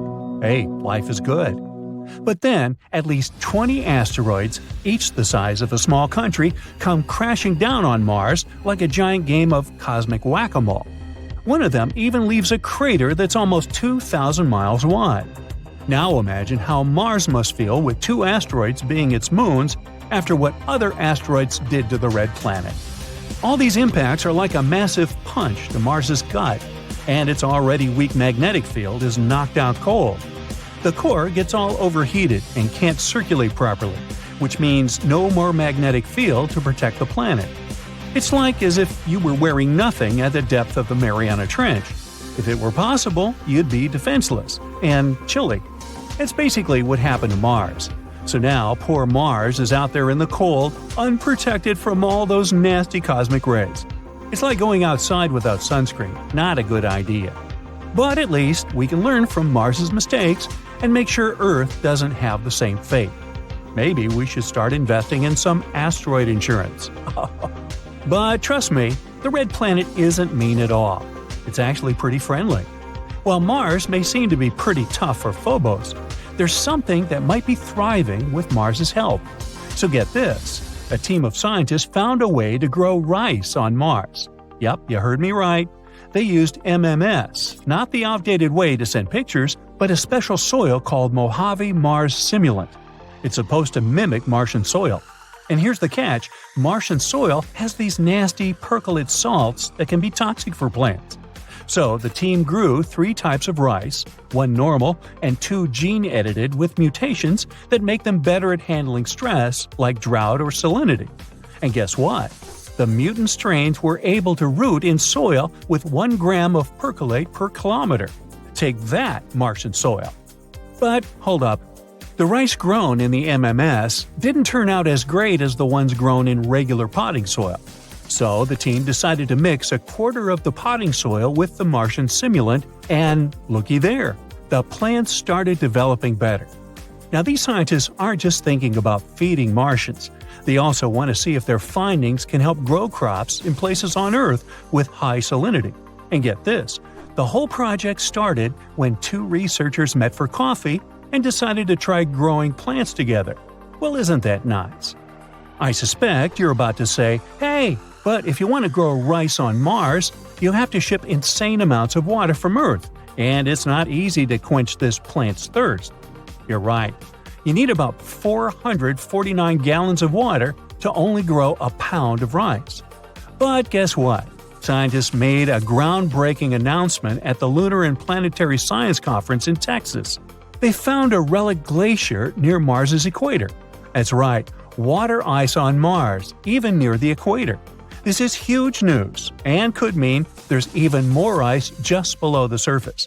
It's not just any glacier, it's a relic glacier that's estimated to be 3.5 miles long and up to 2.5 miles wide. It's like the size of a small town. It's got all the features of a glacier, including crevasse fields and moraine bands. But get this, it's not actually ice. It's a salt deposit that formed on top of the glacier while preserving its shape. So, how did this salt deposit form? Well, it turns out that volcanic materials blanketing the region might have something to do with it. When these materials come into contact with water ice, sulfate salts may form and build up into a hardened, crusty layer. Over time, erosion removed the volcanic materials, exposing the sulfates and revealing the glacier's unique features. This glacier is young, likely from the Amazonian geologic period. That means that Mars has had surface ice in recent times. Who knows what other icy secrets Mars is hiding? But hold your horses, there's still more research to be done. Scientists need to figure out if there's still water ice preserved underneath the salt deposit, or if it has disappeared entirely. And if there is still water ice at shallow depths near the equator, that could have major implications for human exploration. Imagine being able to extract water from the ground at a warmer location. That would be a game changer. So let's see what else these scientists uncover about our favorite red neighbor. Maybe someday we'll even get to visit that Salt Glacier statue in person. See you next time. According to the United Nations, India became the most populous country in the world in 2023. Can you guess where the United States of America stands in that rating? It's number 3. And America is the 4th largest country in terms of size. It takes up some 6% of Earth's landmass. Plenty of space for 335 million people who live there, right? No need to squeeze them into one region. Well, not quite. The population of the U.S. is distributed pretty unevenly. Let's draw a line right through the middle of the country. It'll run from North Dakota in the north to Texas in the south. Once you input census data and do some math, astounding figures appear. 80% of the U.S. population lives east of the imaginary line. The remaining 20% live to the west. That's just 1 in 5 Americans. We're talking about large metropolitan areas such as Los Angeles, San Diego, and San Francisco. You don't believe me? Just look at a satellite map of the U.S. at night. The right part is shining pretty bright, right? But why? Why is there such a huge imbalance in population? Simply put, history and geography. The East Coast is the place where the U.S. became independent in 1776. These are the original 13 colonies. Soon enough, settlers started spreading westward. One important milestone was the Louisiana Purchase. Today, this region is mostly what we call the Midwest. The area aligns nicely with the Mississippi watershed. Yup, this means plenty of fertile soil ideal for agriculture. But does this automatically mean a spike in population? The demographics of the U.S. reveal that a majority of its citizens live either on the east or the west coast. This leaves a large patch of land in the middle of the country virtually empty. People know it as America's underpopulated belt. The area stretches from the Canadian border in the north to Mexico in the south. The total surface area of this strip of land is 350,000 square miles. That's twice the size of California. One massive piece of land. In fact, this narrow strip accounts for 12% of the contiguous United States. That's the U.S. without Alaska and Hawaii. The belt runs north to south through 7 states, but its population makes up only 1% of the total number of people living in the United States. Now, this doesn't mean that the area is completely empty. It's still home to just over 3 million people. That's roughly the population of the island country of Jamaica. But there is room here for many more residents. Let's take the example of Nigeria. Its total land area is slightly bigger than the sparsely inhabited belt in America. But Nigeria's population is a huge 206 million people. This makes it the 7th most populated country on the planet. Impressive, right? But why isn't the American Midwest living up to its potential? Well, time for one last history lesson. I've already mentioned how the United States expanded from the East Coast to the West Coast. This doesn't mean that the West was lagging too far behind. Take, for example, the cities of San Francisco and Los Angeles. They were incorporated in 1850. That's just 13 years after Chicago. The following year, Portland, Oregon became incorporated. You get the picture. And then, in 1869, the United States completed building its first transcontinental railroad. In terms of transport, the country was unified. There is no historical reason strong enough to explain why so few people live in the center of the country. So now it's time for some interesting geography. If you look at the physical map of the United States, you'll notice that this belt lies in the Great Plains. As the name suggests, the area is flat, which should be ideal for large settlements. Well, not really. East of this region, there is a huge patch of the color brown. It's covered by mountains. But not just any mountains. These are the Rockies. The range is around 76 million years old. It has several peaks over 14,000 feet. And most of the Rockies are national parks, a vast nature reserve. But most importantly, the range plays a vital role in the region's climate. Ever heard of the rain shadow effect? Let me explain. Wet weather systems form over the Pacific Ocean. Then they travel east, where they meet the Rockies. Now the air has to go up over the mountains. This is where it cools down and condenses. The final result? A lot of rain and snow for the people living on or west of the range. And just a few drops east of it. When air from the Pacific finally reaches the Great Plains, it doesn't contain much moisture anymore. In fact, the weather system starts taking up moisture from the surrounding landscape. This creates an arid climate east of the Rocky Mountains. That's the exact location of the belt where so few Americans live. It's one of the driest parts of the country. So when settlers came in the 19th century, they were like, nah, I'll just continue west. Plus, there was the gold rush in California they were heading for. The climate in this part of the plains isn't great for agriculture, and huge fluctuations in air temperature don't help either. In a single day, temperatures can drop from 70 to 30 degrees Fahrenheit. These sudden changes in outside temperature are harmful to human health. It's like stepping inside an air-conditioned room on a sizzling summer day. Not a pleasant feeling. Southern California has a similarly dry climate, yet close to 40 million people live there. This makes California the most populous U.S. state. Their secret? A vast network of irrigation canals and aqueducts, plus a share of water from the Colorado River. Summers in the Great Plains get very hot, while winters are extremely cold.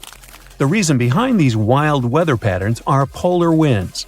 They get a piggyback ride along the ridges of the Rockies and then rapidly descend into the plains.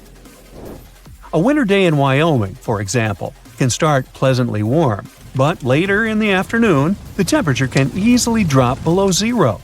You just wouldn't know how to dress, and you probably wouldn't want to relocate here. That's what 99% of Americans think too. Humans like to feel comfortable, so we choose to live in temperate climate zones. Places that are either too cold or too hot don't have a large population. Just look at the driest inhabited continent. You've guessed it correctly, it's Australia. Nearly 70% of the country is either arid or semi-arid. That's a subtle way of saying that it's a desert. That's why Australians are huddled in coastal areas. 90% of them live in big cities, such as Sydney, Melbourne, and Perth. The only exception is the capital, Canberra. They build it inland close to a water source. But Australia's interior is sparsely populated. Just like in the States, there is only one major town in an area the size of 12 Lake Michigans. A huge shout-out to the residents of Alice Springs. They truly live in an oasis. And what about places with a temperate climate, like Europe? The population is evenly distributed here, right? Well, yes and no, depending on the country. In Germany, 77% of people live in urban areas. They have plenty of major cities to choose from. Berlin, Hamburg, Munich, and Cologne all have over 1 million residents. But let's look at neighboring France. How many cities with a population over 1 million can you name? Okay, Paris, definitely. It has over 12 million residents in the metropolitan area. But now comes the staggering fact. The next two cities on the list have a population of barely 2 million, respectively. Can you notice the huge imbalance? This is the case in most large European countries. In Greece, for example, 35% of the population lives in the capital, Athens. So, the largely underpopulated center of the United States is not a unique example. America is the land of opportunities, but chances of finding a better life are greater in large cities. The country's top 100 metropolitan areas account for at least 3/4 of the nation's GDP, and most of them are located on the east and the west coast. There are no cities with over 1 million residents in America's underpopulated belt. 70% of the surface of our planet is covered with water. Seas and oceans hide not only diverse inhabitants, but also traces of humanity. Thousands of sunken ships contain pieces of our centuries-old history. Let's look into these depths of the sea and find out what secrets they hide. So, imagine you dive into the seabed and find there... No, it's not the wreckage of a pirate ship of the 16th century. We've seen it many times in many documentary shows and read about it in books, and it's not attractive now. So, you dive into the ocean floor and find a huge porcelain tableware store. And it's not just porcelain that you can buy in the store, but more than 500-year-old dishes. The Chinese Ming Dynasty developed maritime trade for imports from foreign countries several hundred years ago. One ship didn't survive a sea storm and sank somewhere on the northwestern slope of the South China Sea. There, scuba divers discovered a sunken ship with valuable cargo on board. Thousands of porcelain cups, plates, and jugs with beautiful painted patterns lay among algae and sea sand. Experts counted all the items and claimed the ship carried about 100,000 items, but not all of them ended up in the cargo hold. Valuable items were scattered over hundreds of thousands of square feet. A similar case occurred in the Mediterranean Sea. One guy was diving off the coast of Israel and accidentally discovered the oldest sunken sea cargo in the eastern Mediterranean. Pieces of marble sculptures and structures lay on the seabed among the wreckage. They were so ancient that they got covered with algae and became part of the underwater landscape. Another unusual find was discovered in the deep water ridge of the Pacific Ocean, north of the Hawaiian Islands, in one of the largest marine reserves in the world. A research vessel sailed along the seabed and discovered a road. part of the bottom was covered with yellow brick tiles. It was also like the tile used to cover a swimming pool.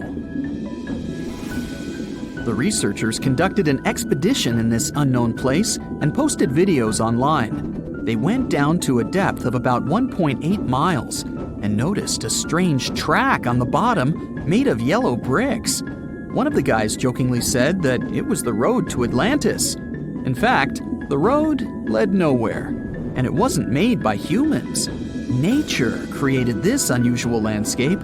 The place with stone tiles was at the bottom of the lake, located at the top of an underwater mountain.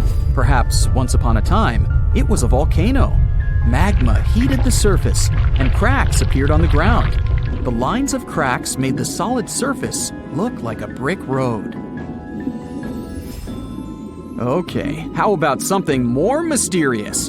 20 years ago, a Norwegian research vessel discovered strange holes in the seabed in the middle of the Atlantic Ocean. Then, already in 2022, other researchers found something similar, but at the bottom of the Pacific Ocean. Scientists discovered about 200 holes in 3 different places at a depth of about 2 miles. The holes were arranged in several rows, and a tunnel was under each. But where did it lead? To find out, you first need to find out who made these holes. Scientists studied animals that live at such a depth under enormous pressure. Imagine the weight of several dozen elephants pressed on a small area the size of a palm. That's about the pressure exerted by water in these depths. But still, some marine life has been able to adapt to such conditions. Scientists have seen sea urchins and worms, and even some big fish, but none of them made these mysterious holes. They saw a strange creature with a white and pink-hued body inside one of the holes. It was an amphipod, one of the crustacean family's representatives. Scientists caught it and did a little research. This little crayfish was digging a tunnel with its long claws. It used it as a home to hide and shelter its offspring. Or the small crustacean was digging tunnels in search of food. There's a place in the ocean where many remnants of ships lie on the seabed. And not sailing ships, but the space ones. This place is located in the South Pacific Ocean and is called Point Nemo. This is the most remote place from land on our planet. The nearest island is over 1,000 miles away from here. There's only a boundless ocean and complete loneliness. You won't even meet fish and other marine life here. The place receives little nutrients from the world's oceans because undercurrent and wind almost don't reach this area. There are different microorganisms in Point Nemo, but it's not why we're here. The reason is fireballs that fall from the sky into the water sometimes. And they're not meteorites, but some pieces of space rockets, ships, or satellites that failed. Point Nemo is an ocean desert, so space debris can't harm anyone here. Even if some heavy object provokes a giant wave, it won't reach the nearest land as it will lose all power in the water. Some archaeologists believe the oldest city in the world is about 9,500 years old. But you won't find it on land because it lies on the seabed in the Gulf of Cambay off the coast of India. Scientists have found many ancient artifacts, such as sculptures, furniture, and other interior items. They analyzed a piece of wood found there and determined it was over 9,000 years old. Scientists are still trying to determine what kind of city it was and when it existed. Tutankhamun's tomb is a well-known archaeological find. But what do we know about the burial place of the most recent pharaoh of Egypt? Cleopatra's tomb may lie somewhere in the ancient city of Alexandria. But the problem is that this beautiful city is underwater. After about 1,600 years, it sank to the seabed because of floods and earthquakes, and its ruins were discovered in 1998. Scientists and builders plan to create underwater tunnels on its territory to turn the city into an underwater museum. You can meet an unusual natural phenomenon. Brinicles, in the depths of the Arctic and the southern ocean of Antarctica. It looks like an icicle frozen in water, which attracts marine organisms to itself and freezes them. When salt flows out of cracks on the ocean floor, it freezes, since its density is greater than the density of the surrounding water. Upon contact with fresh water, it turns into liquid ice and freezes. Starfish, hedgehogs, and crustaceans were stuck there as this salt froze them. Famous Stonehenge has a double underwater. At the bottom of Lake Michigan, at a depth of about 40 feet, scientists found several rectangular stones arranged in a circle, just like the famous ancient monument of England. On one of the stones, scientists noticed something similar to the image of a mastodon, an elephant-like animal that became extinct more than 10,000 years ago. Despite the apparent similarities with Stonehenge, some scientists believe that nature could make this monument. In 2012, scientists found a strange object similar to an extraterrestrial spacecraft on the Baltic Lake floor. This stone object had tunnels and staircases around it. When the photo of the find hit the internet, many newspapers began to write that it was something from another planet. But scientists analyzed the artifact and said there was nothing extraterrestrial in it. It was a natural rock formation, but no one knows how nature could do such a thing.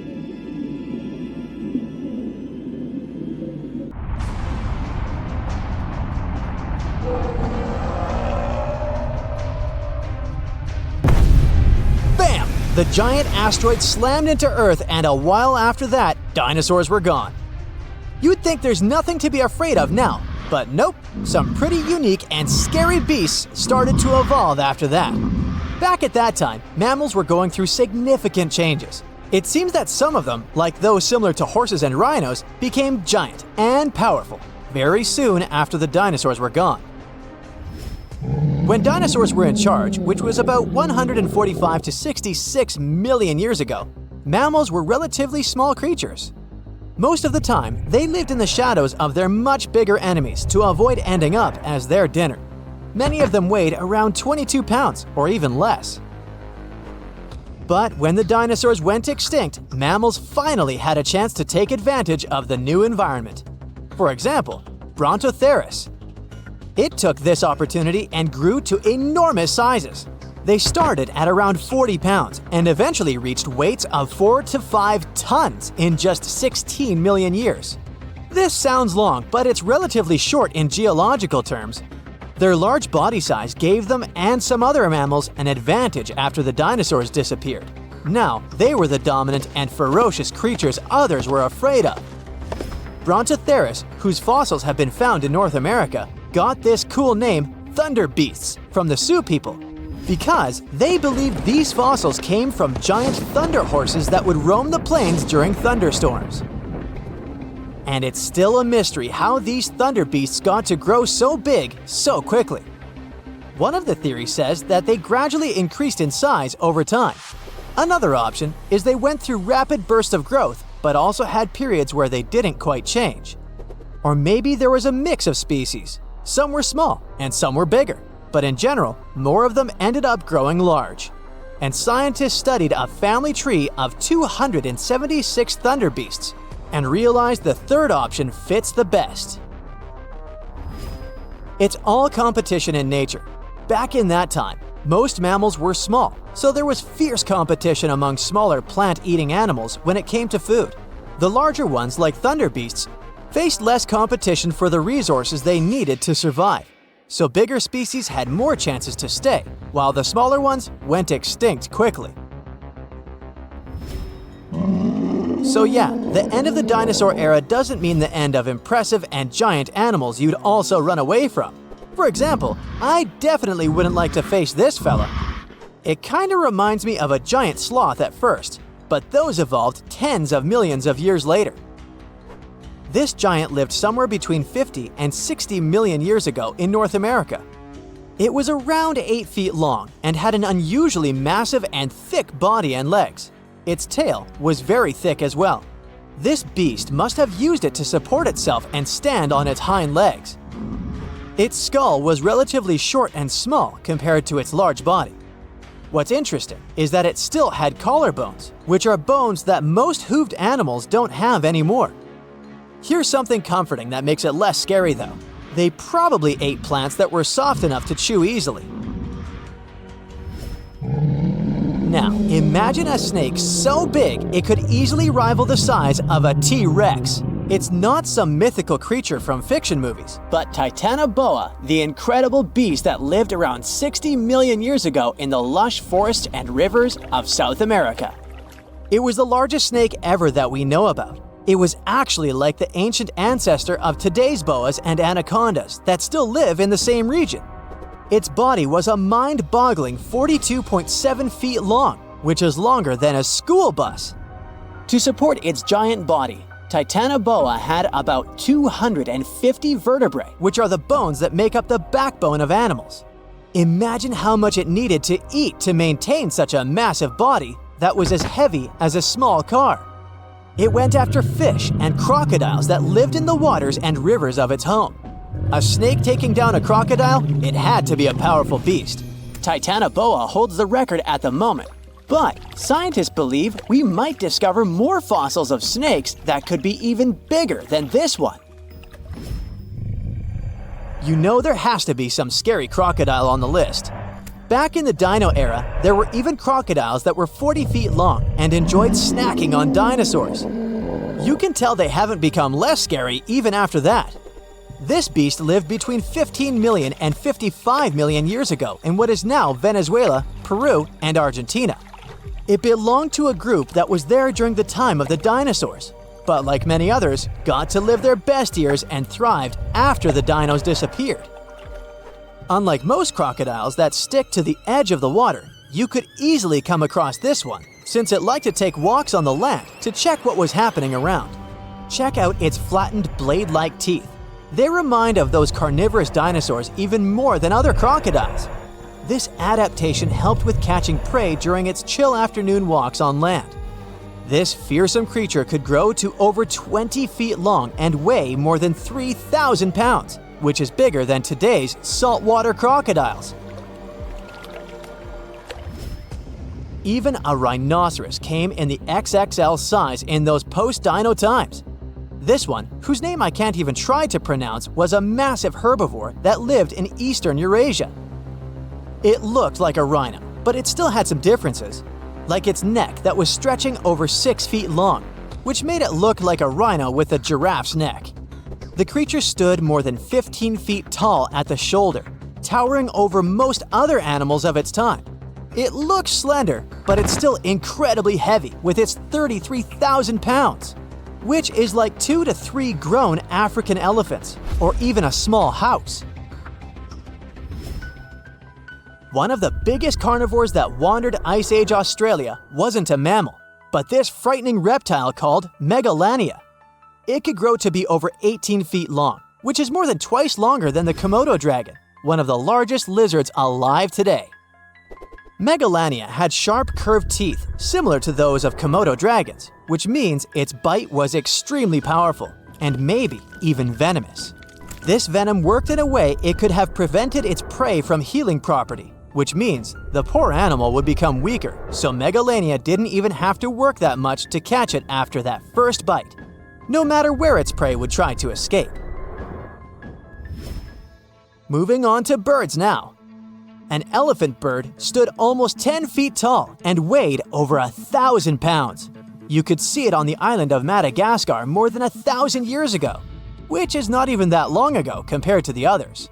One of the multiple species of elephant bird was so big that it could rival some non-avian dinosaurs, such as Utahraptor when it came to size. And its eggs were gigantic too. Just one egg could weigh more than 20 pounds, which is heavier than a bowling ball. The interior of its egg had a lot of space, so much you could hold more than 100 chicken eggs inside. Land and air weren't safe from big beasts where you couldn't be sure if it wanted to eat you or your salad. And it was not much different in the water either. You've heard of Leviathan, right? It was an ancient, powerful predator and a type of sperm whale. but much larger and more fearsome than those we know today. While modern sperm whales mostly eat squid, Leviathan probably had a little bit different diet, which included other whales. Another giant predator was also roaming around the same time and place as Leviathan. Who else but our dear Megalodon shark? Scientists believed Megalodon also went after other whales, and the fight for the sweetest bite, or even among each other, was probably spectacular. Ooh, so check this out. Researchers just found some super old footprints from a family of extinct humans, like we're talking 300,000 years ago.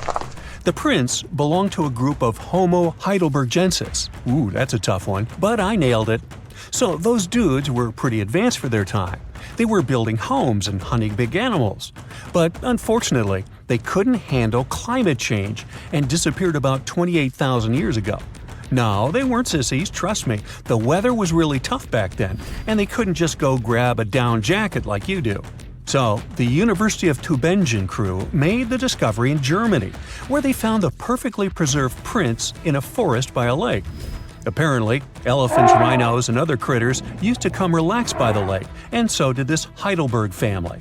The scientists believe they were probably just a family outing rather than a group of adult hunters, since there were little kid footprints too. And depending on the season, they could munch on plants, fruits, leaves, shoots, and mushrooms around the lake. Experts even found tracks from an extinct elephant species that used to weigh up to 13 tons. Now, can you imagine seeing one of those in person? Just so you know, 13 tons is about 45 times as heavy as a pig. Like, they were digging around in Schöningen when they stumbled upon some elephant tracks that were 21 inches long. That's like the length of a really big ruler. They even found wood fragments in the ruts that the elephants had left behind. But wait, there's more. They also found a rhino print from the Pleistocene era, which is pretty wild. It's the first time they found a footprint from this particular species in Europe. Who knew rhinos had such big feet? Except those whom the rhino stepped on. Meanwhile, over in New Mexico, some British and American archaeologists found some ancient human footprints that date back 23,000 years. They used radiocarbon dating to figure out when these footprints were made, and it turns out they were stomped into the mud during the last glacial maximum. That's when ice sheets covered much of North America and sea levels were lower than they are now. Now, we've always thought that humans first made their way to North America between 13,000 and 16,000 years ago. But these footprints suggest that our ancestors were wandering around way earlier than that. Some people even think that humans might have been hanging out in North America as far back as 33,000 years ago, although not everyone is convinced. Alrighty, if there were footprints, there must have also been some shoes too, am I right? Well, researchers may not have found signature Gucci loafers, even though they've been around since 1953, but they did find a cave in Armenia full of ancient artifacts from the Copper Age. And guess what? Those artifacts included a seriously well-preserved shoe that's now the oldest footwear ever found. That footwear was made from a single piece of cowhide leather, which is pretty rare today, despite all the fancy schmancy technological upgrades we've got today. Talk about premium quality. Currently, the coolest modern-day designer shoes are trying to copy this hole-cut technique. The shoe was also rubbed with some kind of plant or vegetable oil for extra durability, and it even had shoelaces that crisscrossed through a series of holes, just like our beloved sneakers today. The shoe was about the size of a woman's US 7, so we're guessing it was tailor-made for some fancy-pants wealthy person. Can you imagine rocking these feet whips back in the day? They were possibly the talk of the town. Now, since we're talking about shoes, have you ever had that gross feeling when you step in something sticky? Especially if you're wearing a brand new pair of white sneakers? No, not what you're thinking. I'm talking about chewing gum. It's a total buzzkill to have it stuck to your shoe. A super cool British archaeology student named Sarah Pickett found a 5,000-year-old piece of Neolithic chewing gum made from birch bark tar while on a dig in Finland. It even had tooth marks in it. Who knew our ancestors were into chewing gum too? Apparently, birch bark tar has antiseptic properties, so it's believed that Neolithic peeps chewed it to help treat mouth and gum infections. So it looks like people have been spitting out gum since the beginning of time. Ah, what a tradition. Prehistoric designers had way more than just shoes to offer to prehistoric fashionistas. You're not going to find such a statement piece in the mass market, and I'm not sure about high-end boutiques either. Yep, it's supposedly the oldest purse ever found, and yep, those are dog teeth used as decorations for a handbag. According to one of the archaeologists, these teeth were all the rage back in 2500 BCE. People were putting them on everything, from clothes to jewelry. But this particular handbag was something special. It had over a dozen sets of teeth and was super fancy, which means whoever owned it was perhaps a VIP. Unfortunately, the purse itself didn't survive the test of time. All that's left are these teeth, pointing in the same direction and looking like a modern-day handbag flap. It must have been truly chic back in the day, but it's a good thing we've moved on to more humane materials for our accessories. Did you hear about the dino-sized discovery on Yorkshire's coast? Yep, sometimes scientists discover not human footprints, but dino footprints. This time, they found a record-breaking dinosaur print that could have been left by a predator taking a break 166 million years ago. Can you imagine a T-Rex lounging on the beach with a smoothie in hand? This 3-foot-long fossil, spotted in Burniston Bay near Scarborough, is the largest ever discovered in the region. The team of researchers who studied the track concluded that it was made by a giant carnivore like a megalosaurus. That's one big and hungry dino. The footprint is the largest made by a theropod, which is a group of bipedal dinosaurs that includes the infamous Tyrannosaurus rex. So, we're talking about some seriously big and scary creatures here. A paleontologist from the University of Manchester said the discovery had shed new light on the behavior of these carnivorous giants. Apparently, features of the footprint suggest that this large predator was squatting down before standing up. Maybe it was doing some yoga or taking a bathroom break. Who knows? Another archaeologist, Marie Woods, stumbled across the print while collecting shellfish on the shore. She said she couldn't believe what she was looking at. I mean, who would expect to find a giant dinosaur print while picking up some clams? It's lucky that Ms. Woods and Rob Taylor, a local fossil collector, rescued the fragile print from the shoreline. Experts warned that it was at risk of being lost to erosion or landslides. Now, plans are in motion for the footprint to go on public display at the Rotunda Museum in Scarborough. But there's some more dino-mite news. Several drought conditions in Texas have revealed ancient dinosaur footprints that are over 100 million years old. Multiple dinosaur tracks belong to the dinos were recently discovered at Dinosaur Valley State Park in northwest Texas. The droughts have caused a river running through central Texas to dry up almost entirely, which is how these prehistoric prints were finally uncovered. This guy was a real beast, measuring 15 feet and weighing in at 7 tons. It used to roam the area over 113 million years ago, according to the state park. About 60 prints from this dino have been revealed due to the drought, with an estimated 140 tracks from the dinosaur in total. But that's not all. Prints from Sauroposeidon were also discovered. This creature was a massive 66 feet long and weighed about 48 tons when fully matured. Experts believe that the Acrocanthosaurus preyed on Sauroposeidon, which explains why their prints were found together. There's a weird thing though. Sauroposeidon was bigger than Acrocanthosaurus. Can any professors please explain to me why the smaller dude would munch on the bigger one? Picture this. You're planning your dream holiday, but instead of going to a tropical beach or a bustling city, you're thinking about going to space. Imagine yourself floating, weightless, looking down at Earth from a whole new perspective. The beauty and wonder of our planet become even more evident when you're viewing it from a distance. And now, this dream can come true. Yes, you heard that right. Space tourism. Space tourism is something that has fascinated people for generations. This idea has been around for almost 20 years. We've seen it in movies and read about it in stories. But now, thanks to advancements in technology, it's finally becoming a reality. The first space tourist was a businessman named Dennis Tito. He visited the International Space Station in 2001. Sounds incredible, but here's the catch. Tito's trip cost a mind-boggling $20 million. That's a lot of money, and it made space travel seem like a dream that only the super rich could afford. And it's true that space tourism can be quite expensive. But a lot of time has passed since that day, and now space tourism is becoming more attainable for people who aren't billionaires.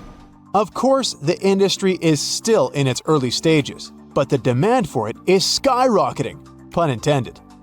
Experts believe that it will continue to grow at an incredible rate of around 40% every year from 2023 to 2030.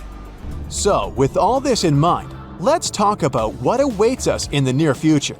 There are different types of space tourism. First up, we have suborbital spaceflight. It's the trip where you reach an altitude of over 300,000 feet, which is way higher than any airplane can go. In fact, it's so high that you cross a special line called the Kármán line, which marks the boundary of outer space. How cool is that? So it's basically like a quick jump into space and back. So let's talk a bit more about suborbital spaceflight. Imagine you want to go on vacation to Sydney, but you live in London. Normally, it would take you about 22 hours to get there by plane. That's a really long time to sit on a plane. But guess what? Scientists and engineers are working on a new way of traveling that could make the journey from England to Australia super fast and exciting. Suborbital space trips could be used for quick travel between different cities on Earth. Instead of flying in a regular airplane, you would hop on a spacecraft that can go really, really fast. According to a recent study, in the near future, it might be possible to fly from London to Sydney in less than 2 hours.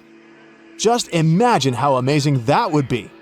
You would zoom up into space, see the Earth from above, then come back down in no time at all. What an adventure!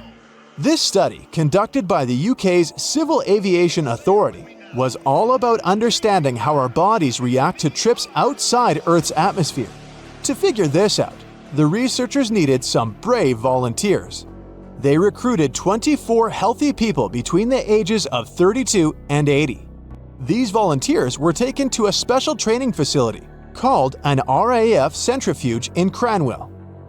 A centrifuge is a big machine that looks like a giant spinning chair. The volunteers were sat in there to experience a simulation of spaceflight. They were spun around, and their bodies felt the pressure and changes in gravity that happen when you go into space. Almost everyone handled the simulation pretty well and quickly returned to normal.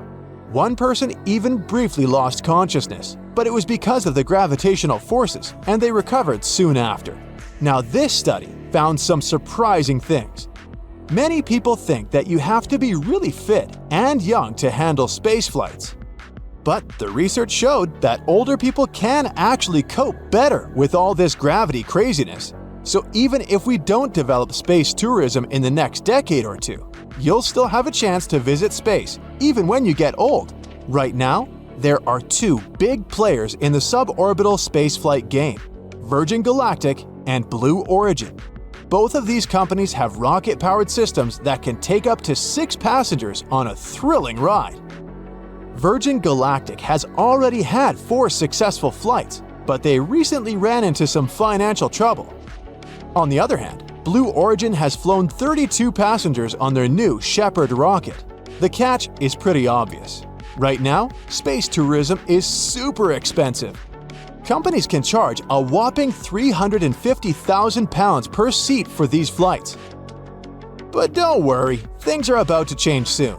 Experts believe that space tourism will grow in the coming decades. It will be kinda similar to what happened to airplanes. Right now, the cost of a quick trip to space is very high. But as time goes on, the prices will go down. Eventually, space tourism will become more affordable and accessible to people all around the world. That means not just our children, but many of us will have a chance to experience the wonders of space. As technology advances, we might even be able to plan rocket-powered holidays in the future. Can you imagine telling your friends that you went on a vacation to space? What a flex! And now, let's talk about orbital spaceflight. This is the real deal, where you get to spend more time in space. Instead of just a few minutes, you can spend anywhere from a few days to over a week up there. And we're not talking about a measly 300,000 feet anymore. We're talking about going over 1.3 million feet high. So whether you're up for a quick jump into space or a longer adventure orbiting our planet, space tourism has something for everyone. Sky is no longer the limit. But space tourism isn't all fun and games. There are some challenges we need to consider too. First off, let's talk about the environment. Launching spacecraft and rockets takes a lot of energy and can create air and noise pollution.